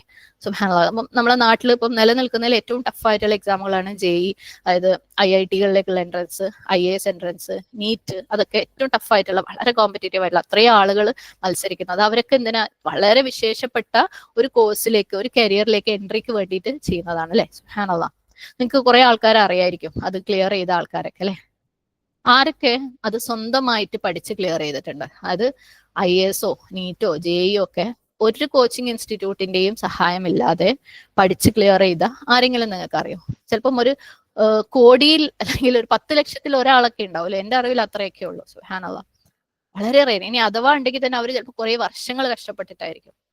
നമ്മളതിൽ എന്തൊക്കെ ബുക്കുകൾ ഉണ്ടെങ്കിലും, ഗൈഡുകൾ ഉണ്ടെങ്കിലും, റെഫറൻസസ് ഉണ്ടെങ്കിലും അല്ലെ, വീട്ടിൽ എന്ത് സൗകര്യം, ടേബിളും ഡെസ്കും വീടും ഫുഡും പാരന്റ്സും ഒക്കെ ഉണ്ടെങ്കിലും, നമുക്ക് ആ ഒരു സിസ്റ്റമാറ്റിക് ആയിട്ട് ഒരു കോച്ചിങ്ങിലൂടെ പോയാൽ തന്നെ നമുക്ക് ഇതുപോലെയുള്ള എക്സാമുകളൊക്കെ പാസ്സാവാൻ പറ്റുള്ളൂ. കുറെ കോച്ചിങ് എന്ന് പറഞ്ഞാൽ എന്താ? ഇതുപോലെയുള്ള കോച്ചിങ് സെന്റേഴ്സിലൊക്കെ എന്താ നടക്കുന്നത്? റെഗുലർ ആയിട്ട് പരീക്ഷകൾ നടക്കും അല്ലെ? അവര് ഇപ്പം ഒരു 2 ആഴ്ച ഒരു ലെസണോ എന്തെങ്കിലും പഠിപ്പിച്ചു കൊടുത്തിട്ട് അതിന്റെ എക്സാം അവർ നടത്തും. ആ എക്സാം നടത്തുമ്പോൾ തെറ്റുകൾ വരുത്തും. ആ തെറ്റുകളിൽ നിന്ന് അവർ പഠിച്ചിട്ട് അടുത്ത എക്സാമിന് അതും കൂടെ വെച്ചിട്ട് അവർ പ്രിപ്പയർ ചെയ്യും. അങ്ങനെ റിപ്പീറ്റഡ് ആയിട്ട് എക്സാമുകൾ നടന്നുകൊണ്ടേയിരിക്കും, റിവിഷൻ നടന്നുകൊണ്ടേയിരിക്കും അല്ലെ? ഇത്രയും സിസ്റ്റമാറ്റിക് ആയിട്ട് എനിക്ക് തോന്നുന്നു ഒരു കൊല്ലത്തെ കോച്ചിങ്ങിന്റെ ഇടയിലൊക്കെ തന്നെ 100ഉം 200ഉം പരീക്ഷകൾ അവർ എഴുതുന്നുണ്ട്. ആ പരീക്ഷകളൊക്കെ എഴുതി അതിനകത്തുള്ള തെറ്റുകളൊക്കെ പഠിച്ച് വീണ്ടും പഠിച്ച് വീണ്ടും പഠിച്ച് വീണ്ടും റിവിഷനൊക്കെ നടത്തിയിട്ടാണ് വളരെ കുറച്ച് ആൾക്കാർ 25 ലക്ഷമൊക്കെ എഴുതുമ്പോൾ അതിനകത്ത് ഒരു 80,000 അല്ലെങ്കിൽ 1 ലക്ഷം 1.5 ലക്ഷം ആളുകൾക്ക് എൻട്രൻസ് കിട്ടുന്നുള്ളൂ. നമ്മള് ഇതിനേക്കാളും ഒക്കെ വിശേഷപ്പെട്ട ഒരു എൻട്രൻസ് എഴുതുന്ന ആളുകളാ അല്ലെ? സ്വർഗത്തിലേക്കാണ് നമ്മൾ എൻട്രൻസ് എഴുതിക്കൊണ്ടിരിക്കുന്നത്. സുബ്ഹാനല്ലാഹ് അല്ലെ? ഈ ഇതൊക്കെ എവിടെ കിടക്കുന്നില്ലേ? ഒരു മെഡിക്കൽ എൻട്രൻസും ഒരു IAS ഒക്കെ ഒന്നുമല്ല, നിസ്സാരമാണ് സ്വർഗത്തിന്റെ എൻട്രൻസ് എന്ന് പറയുമ്പോൾ അല്ലെ? സുബ്ഹാനല്ലാഹ്. അത് അത്ര എളുപ്പമാണോ കിട്ടാൻ? അപ്പൊ നമ്മൾ അത്രയും വലിയൊരു എൻട്രൻസിന് വേണ്ടി പ്രിപ്പയർ ചെയ്യുമ്പോൾ, ഇനി അത് വേണ്ടാന്നുണ്ടെങ്കിൽ കുഴപ്പമില്ല കേട്ടോ. അപ്പൊ നമ്മളൊരു സാധാരണ ലെവലിൽ ഓക്കെ +2 കഴിഞ്ഞ് പഠനം നിർത്തി, അല്ലെങ്കിൽ അത് കഴിഞ്ഞിട്ട് ഒരു സാധാരണ എന്തെങ്കിലും ഡിഗ്രി എടുത്ത് കുഴപ്പമില്ല വീട്ടിലിരിക്കുകയാണെന്നുണ്ടെങ്കിൽ ഇവരുടെ ലൈഫിന്റെ സ്റ്റേറ്റസും മറ്റേ ലെവലിലേക്ക് IAS പോലെയുള്ള അല്ലെങ്കിൽ MBBS MD ഒക്കെ പോലെയുള്ളവരുടെ സ്റ്റേറ്റസ് തമ്മിൽ ഭയങ്കര വ്യത്യാസം അല്ലെ? അപ്പൊ ഞാൻ പറഞ്ഞു, സ്വർഗത്തിന്റെ ഏറ്റവും മേലെ എത്താൻ നമ്മൾ ഉദ്ദേശിക്കുന്നുണ്ടെങ്കിൽ, അറ്റ്ലീസ്റ്റ് സ്വർഗത്തിലേക്ക് ഒരു എൻട്രി എങ്കിലും ഉദ്ദേശിക്കുന്നുണ്ടെങ്കിൽ, നമുക്ക് അതിൻ്റെതായ പ്രയാസം എന്തായാലും ഉണ്ടല്ലേ? നമുക്ക് വെറുതെ വീട്ടിലിരിക്കാൻ പറ്റൂല. അപ്പം ഞാൻ പറഞ്ഞു കോച്ചിങ് സെന്ററിലേക്ക്.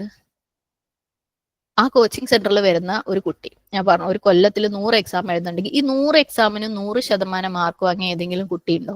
അത് 0.001% ഉണ്ടെങ്കിലേ ഉണ്ടാവുള്ളൂ. കാരണം എല്ലാ എക്സാമിനും 1ഉം 2ഉം 3ഉം തെറ്റിൽ നിന്നാണ് പഠിക്കുന്നത്. ആ തെറ്റുകളിൽ നിന്നാണ് അവർ പഠിക്കുന്നത്. പ്രത്യേകിച്ച് ആ തെറ്റുകളെ ട്രാക്ക് ചെയ്ത് പഠിക്കുന്നവർക്ക് ഭയങ്കര ഗുണമുണ്ട്. സുബ്ഹാനല്ലാഹ്. ഏറ്റവും കൂടുതൽ എക്സാം എഴുതി ഏറ്റവും കൂടുതൽ തെറ്റി പഠിക്കുന്ന ആരാണോ അവരായിരിക്കും ഏറ്റവും ബെസ്റ്റ്. പക്ഷെ നമുക്ക് ഈ തോക്കാനും തെറ്റാനും ഇഷ്ടമേ അല്ല. ഈ കുറേ കാലം എടുത്തൊന്നും പഠിക്കുന്നതിനോട് നമുക്ക് താല്പര്യമില്ല അല്ലെ? സാവധാനം നമ്മുടെ ജീവിതത്തിൽ ഇമ്പ്രൂവ്മെന്റ് വരുത്തി പോകാൻ ആ താല്പര്യവും ഇല്ലായ്മ കൊണ്ടും അതിനെ നമുക്ക് ഉൾക്കൊള്ളാൻ പറ്റാത്തത് കൊണ്ട് സ്ഥിരമായിട്ട് പരാതികൾ കേൾക്കുന്നത്, ഞാൻ നിസ്കരിക്കാൻ നോക്കിയിട്ട് പറ്റുന്നില്ല, എനിക്ക് അത് ചെയ്യാൻ പറ്റുന്നില്ല, ഇത് ചെയ്യാൻ പറ്റും. കാരണം ഇതൊന്നും ഇന്ന് വിചാരിച്ച് നാളെ ചെയ്യുന്ന കാര്യമല്ല. നമ്മളെ വിചാരം ഇന്ന് ഞാനൊരു ക്ലാസ് കേട്ട്, ഇസ്ലാമിക് ക്ലാസ് കേട്ട്, നാളെ സുബ്ഹാനല്ലാഹ് ഞാൻ എല്ലാം പെർഫെക്റ്റ് ആയി അല്ലെ? മറ്റന്നാൾ മുതൽ ഞാൻ അതൊക്കെ കറക്റ്റ് ചെയ്യാൻ തുടങ്ങി, അതിന്റെ പിറ്റേന്ന് മുതൽ എന്റെ ചുറ്റുപാടുള്ളവരൊക്കെ അത് കറക്റ്റ് ചെയ്യാൻ തുടങ്ങണം. ആ ഒരു മൈൻഡ് സെറ്റാണ് നമുക്ക് എല്ലാവർക്കും ഉള്ളത്. നടക്കൂല. ഗ്രാജുവൽ ഇംപ്രൂവ്മെന്റേ നടക്കുള്ളൂ. തോറ്റ് തന്നെ പഠിക്കണം. തോൽവികളിലൂടെ പഠിച്ചാലേ ജീവിതത്തിൽ മുന്നോട്ട് പോവുള്ളൂ ദീനിലും. സുബ്ഹാനല്ലാഹ്. ഒരു എക്സാം ഒക്കെ കണ്ടക്ട് ചെയ്യുമ്പോൾ നമ്മളെ തന്നെ തഫ്സീർ ക്ലാസ്സിന്റെ വീക്ക്ലി എക്സാംസിലെ സുബ്ഹാനല്ലാഹ് ആദ്യമൊക്കെ അത് ഭയങ്കര കൂടുതലായിരുന്നു. ഒരു മാർക്ക് മിസ് ചെയ്യുന്നതിന്റെ പേരിലുള്ള ചോദ്യം ചെയ്യലുകൾ എത്ര ആർഗ്യൂ ചെയ്യുമായിരുന്നു അല്ലെ ആളുകൾ. ടീച്ചർ തെറ്റാണ്, ക്വസ്റ്റ്യൻ തെറ്റാണ്, ഞാൻ ഇങ്ങനെയാണ് മനസ്സിലാക്കിയത്, അതുകൊണ്ടാണ് എനിക്ക് തെറ്റ് പറ്റിയത് അല്ലെ, ഇത് എനിക്ക് സമയം കിട്ടാത്തത് കൊണ്ടാണ് എനിക്ക് തെറ്റ് പറ്റിയത്. അതായത് എങ്ങനെയെങ്കിലും ഞാൻ തോറ്റിട്ടില്ല, ഞാനാണ് ശരി, എനിക്ക് മിസ്റ്റേക്ക് പറ്റിയിട്ടില്ല, എനിക്ക് ഫുൾ മാർക്ക് വേണം, എനിക്ക് ഫുൾ മാർക്ക് ഇമേജ് വേണം എന്നുള്ളത് സ്ഥാപിക്കാൻ വേണ്ടിയിട്ടുള്ള വാദപ്രതിവാദങ്ങൾ ഇപ്പൊ നമ്മളെ തഫ്സീർ എക്സാമിൽ തന്നെ ആദ്യം ഭയങ്കര കൂടുതലായിരുന്നു. ഇപ്പോഴും ഇല്ല എന്നല്ലല്ലോ, ഇപ്പോഴും ഉണ്ട് കേട്ടോ, ഇപ്പോഴും ഉണ്ട്. ആ തെറ്റിൽ നിന്ന് പഠിക്കാൻ നമ്മൾ തയ്യാറില്ല, എനിക്ക് തെറ്റ് പറ്റിയെന്ന് സമ്മതിക്കാൻ നമ്മൾ തയ്യാറല്ല. സുബ്ഹാനല്ലാഹ്. നമ്മൾ എപ്പോഴും മറന്നു പോണ ഒരു കാര്യമുണ്ട്. നമ്മൾ ആക്ച്വലി ഇന്ന് എഴുതുന്ന ഈ ആഴ്ചയിൽ എഴുതുന്ന എക്സാമിന് വേണ്ടിയല്ല നമ്മൾ പ്രിപ്പയർ ചെയ്യുന്നത്. നമുക്കൊരു ഡേ അവിടെ ഉണ്ട് അല്ലെ, യൗമുൽ ഖിയാമയിലെ ഒരു എക്സാം ഉണ്ട്, അതിനു വേണ്ടിയാണ് നമ്മൾ പ്രിപ്പയർ ചെയ്യുന്നത്. അതിന് ഇവിടെ നമ്മൾ കുറേ എക്സാം എഴുതി തോറ്റ് തോറ്റ് തോറ്റ് തോറ്റ് തോറ്റ് പഠിക്കണം. അവിടെ നമുക്ക് ജയിക്കേണ്ടതുള്ളൂ, ഇവിടെ ജയിക്കണ്ട. നമുക്ക് എത്രയും പെട്ടെന്ന് ഞാൻ നല്ല ആളാണ്, ഞാൻ പുണ്യാളത്തിയാണെന്ന് സ്ഥാപിച്ചത് സ്വയം ഒരു സുഖം ഉണ്ടായി കഴിഞ്ഞാൽ ഭയങ്കര സന്തോഷമാണ്. അങ്ങനെ നമ്മൾ സന്തോഷിക്കാൻ വേണ്ടി ആഗ്രഹിക്കുമ്പോൾ, അതിനുവേണ്ടി നമ്മൾ ത്വര കാണിക്കുമ്പോൾ നമുക്ക് ഇവിടെയുള്ള തോറ്റു പഠിക്കാനുള്ള എല്ലാ അവസരങ്ങളും നഷ്ടപ്പെടാണ്. നമുക്ക് ഇവിടെ ജയിക്കണം, അല്ലെങ്കിൽ ഇവിടെ ഞാൻ നല്ലതാണെന്ന് എനിക്ക് സ്വയം തോന്നണം, മറ്റുള്ളവർക്ക് തോന്നണം നമ്മൾ വിചാരിക്കുമ്പോൾ നാളെ അള്ളാഹുവിന്റെ മുമ്പിൽ നമുക്ക് നന്നാവാൻ വേണ്ടിയിട്ട് അള്ളാഹ് ഇവിടെ വരുന്ന എല്ലാ ചാൻസസും നമുക്ക് മിസ്സാവാണ്. അപ്പം ഈ ഒരു തോൽക്കാനുള്ള വെറുപ്പ്, ഇഷ്ടക്കേട്, ലോങ് ടേം ലെസൺസ് പഠിക്കാനുള്ള ഇഷ്ടക്കേട്, തിരുത്തപ്പെടാനുള്ള ഇഷ്ടക്കേട്, ഗ്രാജുവൽ ആയിട്ട് ഇമ്പ്രൂവ് ചെയ്യാനുള്ള ഒരു ഇഷ്ടക്കേട്, ഞാൻ വർക്ക് ഇൻ പ്രോഗ്രസ് ആണ്, എൻ്റെത് ഇതും ശരി, ഇനിയും ശരിയായിട്ടില്ല, ഞാൻ ഇനിയും ശരിയാവാനുണ്ട്, ഇനിയും ശരിയാവാനുണ്ട്, ഇനിയും ശരിയാവാനുണ്ടെന്ന് സമ്മതിക്കാനുള്ള ആ ഒരു ഇഷ്ടക്കേട്, അതുകൊണ്ട് നമുക്ക് ശരിക്കും മിസ്സാവുന്നത് എന്താണെന്നറിയോ? നമുക്ക് ഏറ്റവും നല്ല ഒരു കോച്ചിങ് ഇൻസ്റ്റിറ്റ്യൂട്ടിൽ അഡ്മിഷൻ കിട്ടി, സുബ്ഹാനല്ലാഹ്, നമുക്ക് അതിന് അഡ്മിഷൻ കിട്ടി. ഏതാണെന്നറിയാം നമ്മളുടെ കോച്ചിങ് ഇൻസ്റ്റിറ്റ്യൂട്ട്? നമ്മൾ ലൈഫ് മുഴുവനും കോച്ചിങ് ഇൻസ്റ്റിറ്റ്യൂട്ടാണ്. പക്ഷെ ഏറ്റവും ബെസ്റ്റ് കോച്ചിങ് ഇൻസ്റ്റിറ്റ്യൂട്ട് എന്താണെന്നറിയാം? നമ്മുടെ ജീവിതത്തിലെ, നമ്മളെല്ലാവരുടെയും ജീവിതത്തിലെ, വിവാഹം കഴിഞ്ഞവരടുത്തും കഴിയാത്തവരടുത്തും കൂടെ പറയാം, നമ്മളെ ലൈഫിലെ ഏറ്റവും ബെസ്റ്റ് കോച്ചിങ് ഇൻസ്റ്റിറ്റ്യൂട്ട് എന്ന് പറയുന്നത് വിവാഹമാണ്. പലർക്കും അത് കിട്ടുന്നില്ല, കിട്ടിയവർക്ക് നഷ്ടപ്പെടുന്നുണ്ട് അല്ലെ, അല്ലെങ്കിൽ പലരും അത് വേണ്ടാന്ന് വെക്കുന്നുണ്ട്. പക്ഷെ ഏറ്റവും ബെസ്റ്റ് കോച്ചിങ് ഇൻസ്റ്റിറ്റ്യൂട്ട് എന്ന് പറയുന്നത് വിവാഹമാണ്. അള്ളാഹു സുബ്ഹാനഹു വ തആല നമ്മളെ ഈ കോച്ചിങ് ഇൻസ്റ്റിറ്റ്യൂട്ടിൽ റിപ്പീറ്റഡ് ആയിട്ടുള്ള ഡെയിലി ലെസൺസ്, ഡെയിലി എക്സാമിനും വീക്ക്ലി എക്സാമിനും മന്ത്ലി എക്സാമിനും ആനുവൽ എക്സാമിനും ഒക്കെ നമ്മളെ തെരഞ്ഞെടുത്തിട്ടുണ്ട്. എന്നിട്ട് അതിനകത്തൊക്കെ അള്ളാഹു തോൽക്കാൻ നമുക്ക് സാഹചര്യം തന്നിട്ടുണ്ട്. എന്തിനാണെന്നറിയോ? ആ തോൽവിയിൽ നിന്ന് നമ്മൾ പഠിക്കാൻ. നമ്മൾ ശരിക്കും പ്രിപ്പയർ ചെയ്യുന്നത് അവിടുത്തെ എക്സാമിന് വേണ്ടിയാണെന്ന് അള്ളാഹു നമ്മളെ വീണ്ടും വീണ്ടും വീണ്ടും ഓർമ്മിപ്പിച്ചു തരുമ്പോൾ നമുക്ക് ഇപ്പൊ ജയിച്ചാൽ മതി, ഈ എക്സാമിന് ഞാൻ ജയിച്ചാൽ മതി എന്നുള്ള വാശിയാണ് നമുക്ക് അല്ലെ. സുബ്ഹാനല്ലാഹ്. ശരിയാണ്, വൈവാഹിക ജീവിതത്തിൽ വളരെ സക്സസ്ഫുൾ ആയിട്ടുള്ള, വളരെ ഹാപ്പി ആയിട്ടുള്ള ആളുകളുണ്ട്. അത് അള്ളാഹുവിന്റെ ഖദറാണ് അല്ലെ. അവരെ ജീവിതം പഠിപ്പിക്കുന്നത് അള്ളാഹു വേറെ വഴികളിലൂടെ ആയിരിക്കും. കാരണം അവരുടെ പാഷൻ വേറെ എന്തെങ്കിലും ഒക്കെ ആയിരിക്കും. സുബ്ഹാനല്ലാഹ്.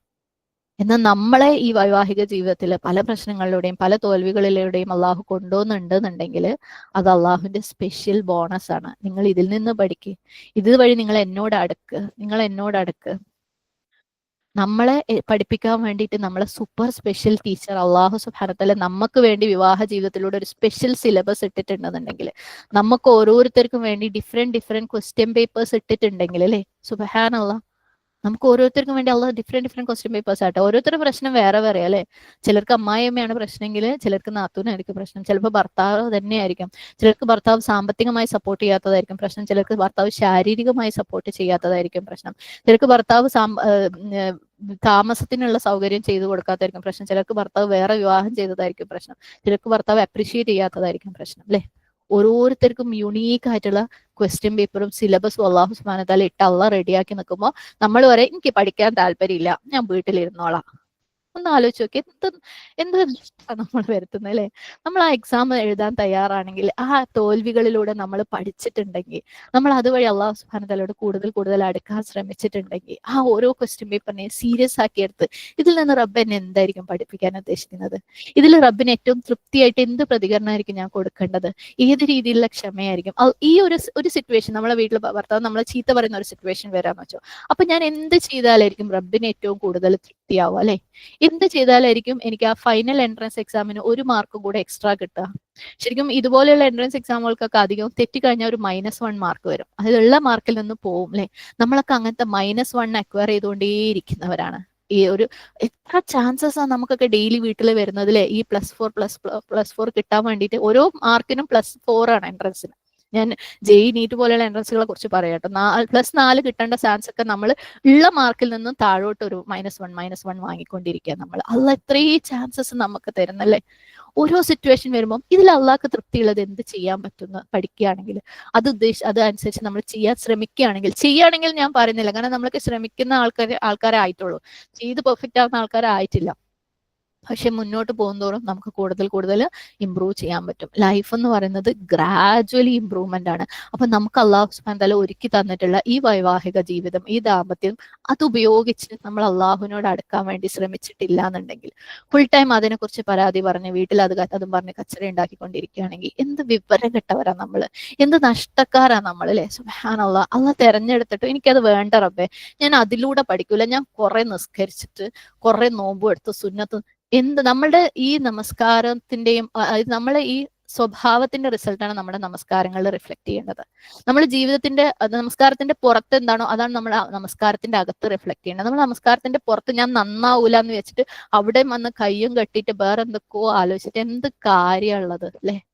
അപ്പൊ നമുക്ക് പുറത്ത് അള്ളാഹു സുബ്ഹാനഹു വതആല അത്രയും അവസരങ്ങൾ ഒരുക്കി തരുന്നുണ്ടെന്നുണ്ടെങ്കിൽ, സുബ്ഹാനല്ലാഹ്, ഇത്രയും സ്പെഷ്യൽ ആയിട്ടുള്ള ക്വസ്റ്റ്യൻ പേപ്പർ നമുക്ക് ഓരോരുത്തർക്കും വേണ്ടി അള്ളാഹു സുബ്ഹാനഹു വതആല ഒരുക്കി തരുന്നുണ്ടെന്നുണ്ടെങ്കിൽ, നമുക്ക് ഇവിടെ തോൽക്കാൻ തയ്യാറില്ലാത്തത് കൊണ്ട് അല്ലെ, കണ്ണ് തുറക്കാൻ തയ്യാറില്ലാത്തത് കൊണ്ട്, ലെസൺസ് ലേൺ ചെയ്യാൻ തയ്യാറില്ലാത്തത് കൊണ്ട്, എവിടെയാണ് തെറ്റ് പറ്റിയത് എന്ന് നോക്കിയിട്ട് കറക്റ്റ് ചെയ്യാൻ വേണ്ടിയിട്ട് ചിന്തിക്കാനും പ്രാർത്ഥിക്കാനും മനസ്സിലാക്കാനും നമ്മൾ തയ്യാറില്ലാത്തത് കൊണ്ട്, നമ്മുടെ കിബിറ് കൊണ്ട് ഞാൻ പെർഫെക്റ്റ് ആണ്, ഓക്കെ, ഞാൻ ഓക്കെ ആണ്, എന്റെ ചുറ്റുപാടുമുള്ളവരാണ് തെറ്റെന്നുള്ള നമ്മുടെ ആ ഒരു കിബിറ് കൊണ്ട്, ആ ക്ഷമയോടുകൂടി പ്രിപ്പയർ ചെയ്യാനും അതിന്റെ ബ്യൂട്ടിഫുൾ റിസൾട്ട് അന്ന് പരലോകത്ത് കാണണം എന്നുള്ള ആഗ്രഹത്തോടു കൂടി കോൺസ്റ്റന്റ് ആയിട്ട് മുന്നോട്ട് പോവാനും ഉള്ള നമ്മളുടെ ക്ഷമയില്ലായ്മ കൊണ്ട് അല്ലെ, എത്രയും പെട്ടെന്ന് റിസൾട്ട് കാണണം എന്നുള്ള ആ ഒരു ത്വര കൊണ്ട് നമ്മൾ നഷ്ടപ്പെടുത്തുന്നത് എത്ര വലിയ ചാൻസ് ആണ്. സുബ്ഹാനല്ലാഹ്.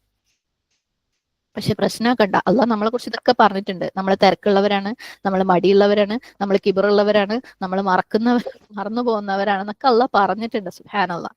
ഇതൊക്കെ നമുക്ക് പറ്റും, ഒക്കെ ഓക്കെയാണ്. പക്ഷേ ഇതൊക്കെ നമുക്ക് പറ്റും, ഓക്കെ ആണെങ്കിലും കറക്റ്റ് ആയിട്ടുള്ള ഹിദായത്തുൽ ഇൽമിയ, ഖുർആനിലൂടെ കിട്ടുന്ന ഹിദായത്തുൽ ഇൽമിയനെ അമലിയാക്കി മാറ്റി സിസ്റ്റമാറ്റിക് ആയിട്ട് അല്ലെ, അള്ളാഹ് അത് തിരുത്താൻ പറയുമ്പോൾ അവിടെ തിരുത്തി, നിങ്ങൾ സംസാരം തിരുത്താൻ പറയുമ്പോൾ അത് അവിടെ തിരുത്താൻ ശ്രമിച്ചില്ലേ, നിങ്ങൾ വാക്കുകൾ ശ്രദ്ധിക്കുന്നു പറയുമ്പോൾ അത് ശ്രദ്ധിച്ച്, എന്നിട്ട് നമുക്ക് ഇടയ്ക്ക് ഫെയിലായി പോകുമ്പോൾ നമ്മൾ തൗബ ചെയ്ത് വീണ്ടും മടങ്ങിയില്ലേ. നമ്മൾ ആ ഒരു -1 കിട്ടുന്നത് തൗബ ചെയ്ത് മടങ്ങുമ്പോൾ നമുക്ക് +5 അല്ല +8 10 ആവാനുള്ള തൗഫീഖ് ഉണ്ട്. സുബ്ഹാനല്ലാഹ് അല്ലെ?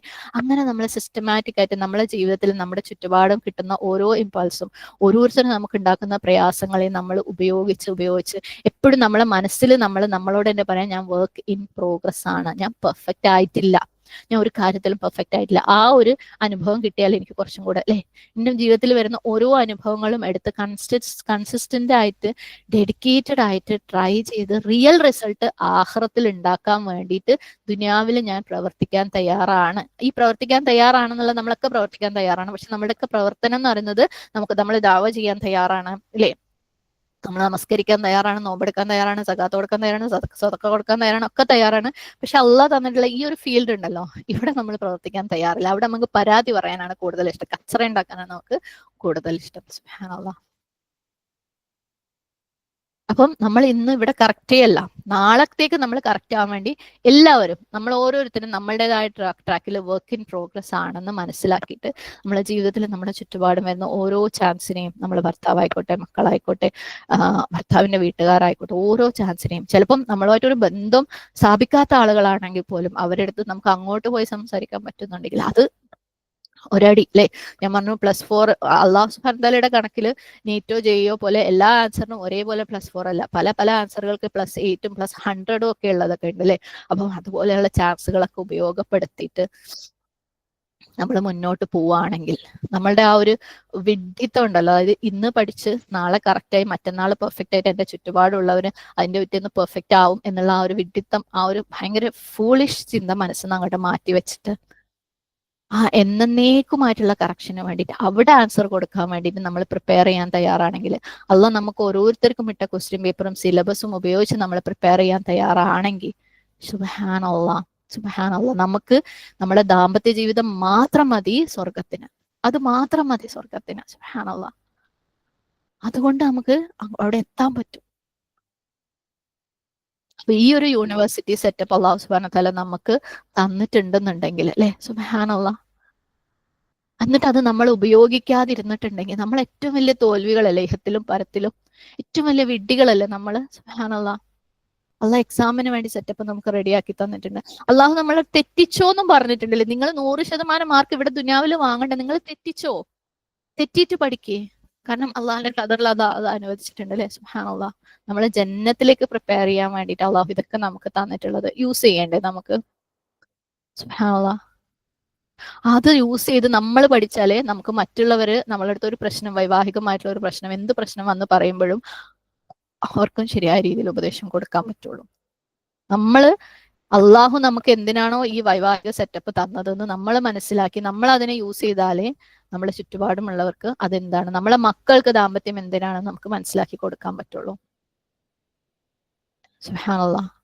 അപ്പം നമ്മൾ വളരെ പെട്ടെന്നല്ലേ ഇത് നിർത്തി പോകുന്നവരാണെങ്കിൽ, ഓ എന്റെ പുതിയാപ്പിള അങ്ങനെയാണ്, വീട്ടുകാർ ഇങ്ങനെയാണ്, എനിക്കും മതി, എനിക്ക് നിർത്തി പോവാം. നമ്മളുടെ അടുത്ത് ഒരാൾ പ്രശ്നം വന്ന് പറഞ്ഞു കഴിഞ്ഞാൽ, ആ നീ നിർത്തിപ്പോയിക്കോ, ഇതൊന്നും നടക്കൂല, നീ എന്തിനെങ്ങനെ കഷ്ടപ്പെടുന്നത്. നമ്മൾ ശരിയാണ്, അള്ളാഹു സുബ്ഹാനഹു വതആല ഞാൻ ഇന്നലെ പറഞ്ഞു എല്ലാ അനുവാദങ്ങളും അവിടെ ഉണ്ട്, അതൊക്കെ നമ്മളുടെ അവകാശങ്ങൾ സംരക്ഷിക്കാൻ വേണ്ടിയാണ്. അൽഹംദുലില്ലാഹ്, അള്ളാഹുവിന്റെ കാരുണ്യാണത്.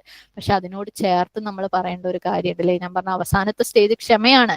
പക്ഷെ ക്ഷമേനെ നമ്മൾ ഉൾക്കൊള്ളേണ്ട രീതിയിൽ മറ്റുള്ളവർക്ക് ഇന്ന് വരെ ഉൾക്കൊള്ളാൻ പറഞ്ഞു കൊടുക്കാൻ നമ്മൾ പഠിച്ചിട്ടില്ല. നമുക്കറിയെങ്കിലല്ലേ നമുക്ക് പഠിപ്പിച്ചു കൊടുക്കാൻ പറ്റുള്ളൂ അല്ലെ.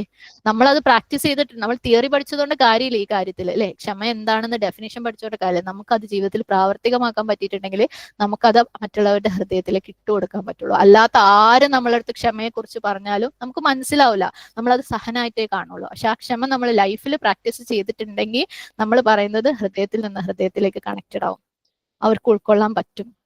ഉൾക്കൊള്ളാൻ പറ്റും. അൽഹംദുലില്ലാഹ്. നമ്മുടെ ഗ്രൂപ്പിൽ തന്നെയുള്ള ഒരു സഹോദരി കുറച്ചു മുമ്പ് ഭയങ്കര മോശപ്പെട്ട ഒരു സാഹചര്യമാണ് അവരുടെ ദാമ്പത്യ ജീവിതം എന്ന് പറയുന്നത്. സുബ്ഹാനല്ലാഹ്. ആദ്യം മൂപ്പര് ഉൾക്കൊള്ളാൻ തയ്യാറില്ലായിരുന്നു. പക്ഷെ ഞാൻ അതിനുശേഷം മൂപ്പര് യാതൊരു കോണ്ടാക്ട് ഞാൻ ചോദിച്ചിട്ടേ ഇല്ല എന്താ അവസ്ഥ എന്ന്. പക്ഷെ ശരിക്കും നിർത്താൻ പോവാൻ തീരുമാനിച്ച് വന്ന് പറഞ്ഞ ആള് ജീവിക്കാൻ തീരുമാനിച്ചിട്ടുണ്ട്. ഒരുപക്ഷെ മൂപ്പരുടെ സാഹചര്യത്തിൽ ഞാനാണെങ്കിൽ എനിക്ക് പോലും പറ്റൂലായിരുന്നു, അത്രയും പ്രയാസപ്പെട്ട ഒരു സാഹചര്യമാണ്. അൽഹംദുലില്ലാഹ് അവര് ജീവിക്കുന്നുണ്ട് ഒന്നിച്ച്.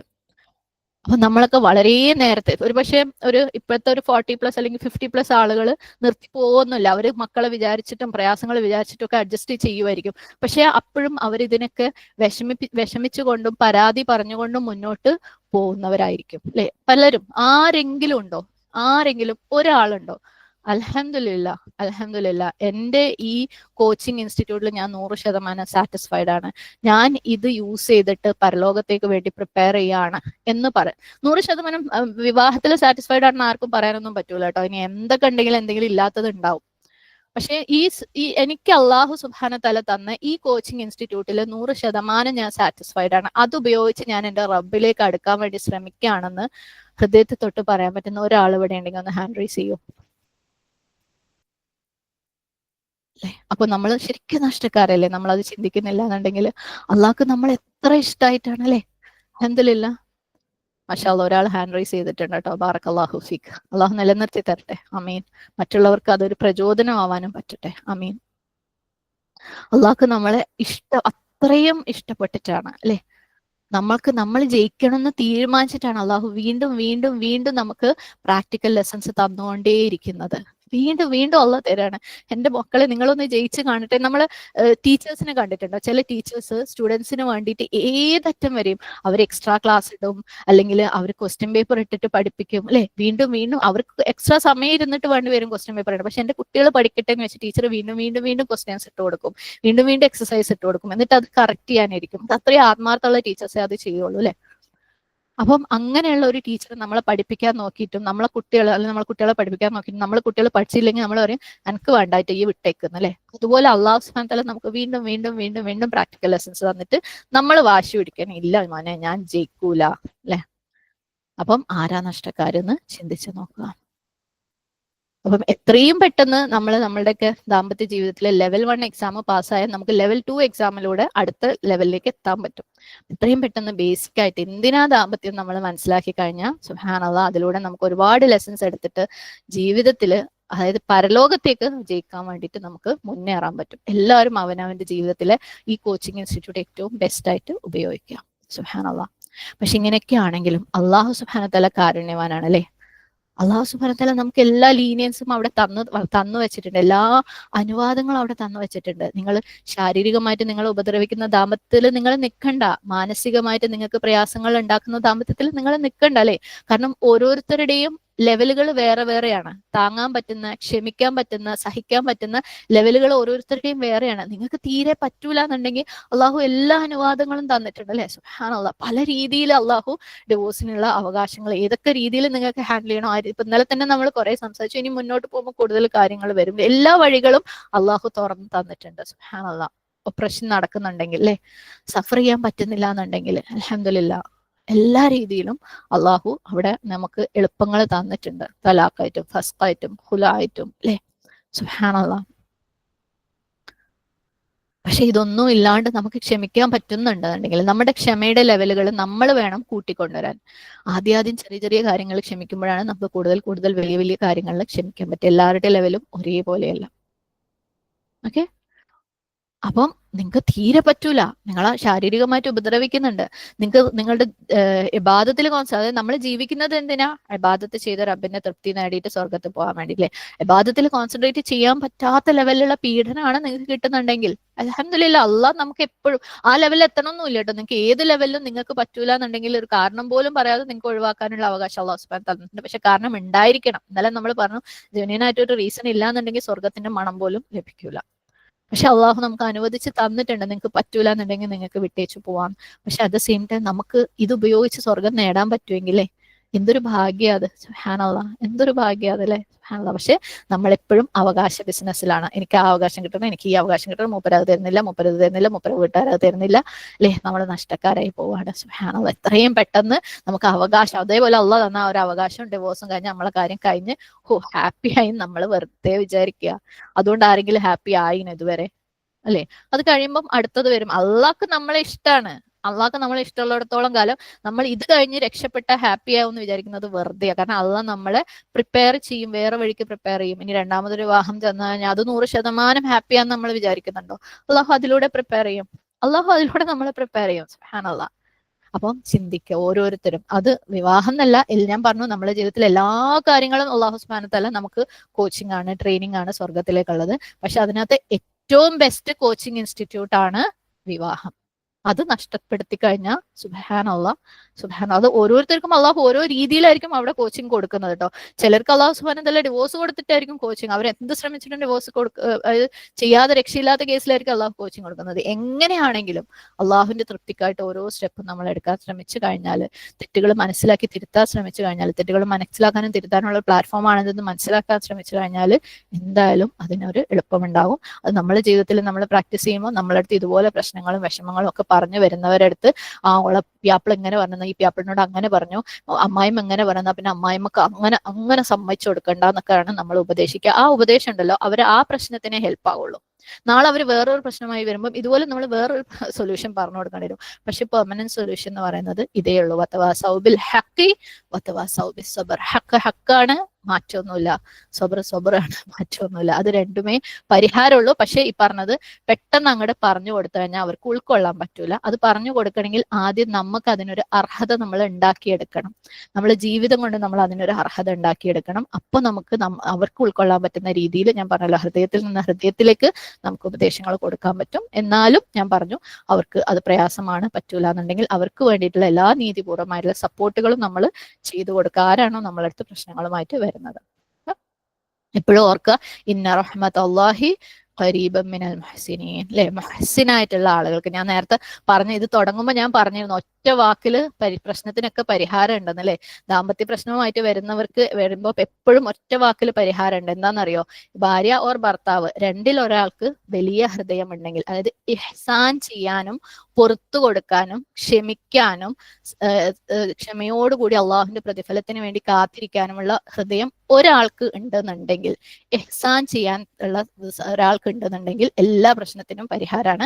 പക്ഷെ ഈ പറഞ്ഞ കാര്യം ഒറ്റ വാക്കിൽ പറഞ്ഞ ആർക്കും ഉൾക്കൊള്ളാൻ പറ്റില്ല. അതിനാണ് ഞാൻ ഈ കഥകളൊക്കെ പറഞ്ഞത്. ഓക്കെ, അപ്പം ആ ഇഹ്സാൻ ചെയ്യാന്ന് പറയുമ്പോൾ സുബ്ഹാനല്ലാഹ്, ഇന്ന റഹ്മത്തല്ലാഹി ഖരീബും മിനൽ മുഹ്സിനീൻ. അള്ളാഹുവിന്റെ റഹ്മത്ത് മുഹ്സിനീങ്ങൾക്ക് വളരെ അടുത്ത് തന്നെയുണ്ട്, വളരെ അടുത്ത് തന്നെ. അപ്പൊ നമ്മൾ ചോദിക്കും, എത്ര കൊല്ലങ്ങളായില്ലേ ഇഹ്സാനും ചെയ്ത് കാത്തിരിക്കുന്ന? 8, 10, 12, 20 കൊല്ലം ഇഹ്സാൻ ചെയ്തിട്ട് ഒരു മാറ്റവും ഇല്ലല്ലോ എന്ന് നമ്മൾ മനസ്സിലാക്കുക. ഈ ഭൂമിയിലെ ജീവിതം സ്വർഗത്തിൽ നമ്മൾ ജസ്റ്റ് ഒന്ന് ബാത്റൂമിൽ പോയി വരുന്ന സമയമേ ഉള്ളൂ. അത്രേ ഉള്ളൂ ഭൂമിയിലെ ജീവിതം. അപ്പൊ അതിന് ജീവിതകാലം മുഴുവനും ആ ഇഹ്സാൻ ചെയ്തു കഴിഞ്ഞാൽ നമുക്ക് നഷ്ടമില്ല. ഓക്കെ, ജീവിതകാലം മുഴുവനും ആ ക്ഷമ നിങ്ങൾ കാണിക്കാൻ തയ്യാറായാലും നമുക്ക് നഷ്ടമില്ല. സുബ്ഹാനല്ലാഹ്, ആ ഒരു ലെവലിലേക്ക് മാറാനുള്ള, ആ ലെവലിലുള്ള ഒരു ഇഹ്സാൻ ചെയ്യാനുള്ള ഹൃദയം അല്ലാഹു സുബ്ഹാനഹു വ തആല നമുക്ക് എല്ലാവർക്കും തരട്ടെ. അത്ര എളുപ്പമൊന്നുമല്ല ഇത്, അത്ര എളുപ്പമൊന്നുമല്ല. നമ്മൾ സാവധാനം പ്രാക്ടീസ് ചെയ്തിട്ട് ഉണ്ടാക്കണം. അള്ളാഹുവിന്റെ ഹിദായത്തിന് വേണ്ടി ദുആ ചെയ്ത് അള്ളാഹുവിന്റെ ഹിദായത്ത് കിട്ടുമ്പോൾ അതിനുവേണ്ടി ശ്രമിച്ച് ആ സ്റ്റെപ്പുകൾ എടുക്കാൻ വേണ്ടി വീണ്ടും ദുആ ചെയ്ത്, അത് പാളി പോകുമ്പോൾ വീണ്ടും ദുആ ചെയ്ത്, വീണ്ടും തൗബ ചെയ്ത്, വീണ്ടും മടങ്ങി വന്ന്, വീണ്ടും പഠിച്ച് വീണ്ടും പ്രവർത്തിച്ച് അങ്ങനെ മുന്നോട്ട് മരണം വരെ പോകാൻ തയ്യാറുണ്ടെങ്കിൽ മാത്രമേ നമുക്ക് ഒരു ലെവലെത്തുമ്പോൾ ആ സബറും ആ ഇഹ്സാനും ഒക്കെ കിട്ടുള്ളൂ. അള്ളാഹു അത്തരത്തിലുള്ള, അള്ളാഹുവിനെ ഏറ്റവും ഇഷ്ടപ്പെട്ട മുഹ്സിനീങ്ങളുടെ കൂട്ടത്തിൽ നമ്മളെല്ലാവരെയും ഉൾപ്പെടുത്തുമാറാകട്ടെ. അങ്ങനത്തെ നമ്മളുടെ ഇഹ്സാൻ കൊണ്ട് മറ്റുള്ളവർക്ക് ഒരു മാതൃകയാവാനും നമ്മുടെ വരുന്ന തലമുറകൾക്ക് ശരിക്കും ജീവിതത്തിനെയും വൈവാഹിക ജീവിതങ്ങളെയും എല്ലാം കാണേണ്ട രീതിയിൽ കാണാനും ഒക്കെയുള്ള തൗഫീക്ക് അല്ലാഹു സുബ്ഹാനഹു വ തആല നമുക്ക് എല്ലാവർക്കും തരട്ടെ. അല്ലാഹു സുബ്ഹാനഹു വ തആല നമ്മളിൽ നിന്ന് സ്വീകരിക്കട്ടെ. ഇതിനുവേണ്ടി നമ്മൾ എടുക്കുന്ന ഓരോ കുഞ്ഞു ശ്രമങ്ങളും അല്ലാഹു സുബ്ഹാനഹു വ തആല നമ്മളിൽ നിന്ന് സ്വീകരിക്കട്ടെ. ആമീൻ. اللهم إني عبدك ابن عبدك ابن أمتك ناصيتي بيدك ماض في حكمك عدل في قضاؤك أسألك بكل اسم هو لك سميت به نفسك أو أنزلته في كتابك أو علمته أحدا من خلقك أو استأثرت به في علم الغيب عندك أن تجعل القرآن ربيع قلبي ونور صدري وجلاء حزني وذهاب همي. اللهم إني أعوذ بك من علم لا ينفع ومن قلب لا يخشع ومن نفس لا تشبع ومن دعوة لا يستجاب لها. اللهم أرنا الحق حقا وارزقنا اتباعه وأرنا الباطل باطلا وارزقنا اجتنابه. ربنا واجعلنا مسلمين لك ومن ذريتنا أمة مسلمة لك. ربنا اغفر لنا ولوالدينا وللمؤمنين يوم يقوم الحساب. ربنا هب لنا من أزواجنا وذرياتنا قرة أعين واجعلنا للمتقين إماما. ربنا هب لنا من أزواجنا وذرياتنا قرة أعين واجعلنا للمتقين إماما. ربنا هب لنا من أزواجنا وذرياتنا قرة أعين واجعلنا للمتقين إماما. ربنا لا تزغ قلوبنا بعد إذ هديتنا وهب لنا من لدنك رحمة إنك أنت الوهاب. ربنا آتنا في الدنيا حسنة وفي الآخرة حسنة وقنا عذاب النار. ربنا تقبل منا إنك أنت السميع العليم وتب علينا إنك أنت التواب الرحيم. أقول قولي هذا واستغفر الله لي ولكم ولسائر المسلمين فاستغفره إنه هو الغفور الرحيم. وآخر دعوانا أن الحمد لله رب العالمين. السلام عليكم ورحمة الله وبركاته. الحمد لله.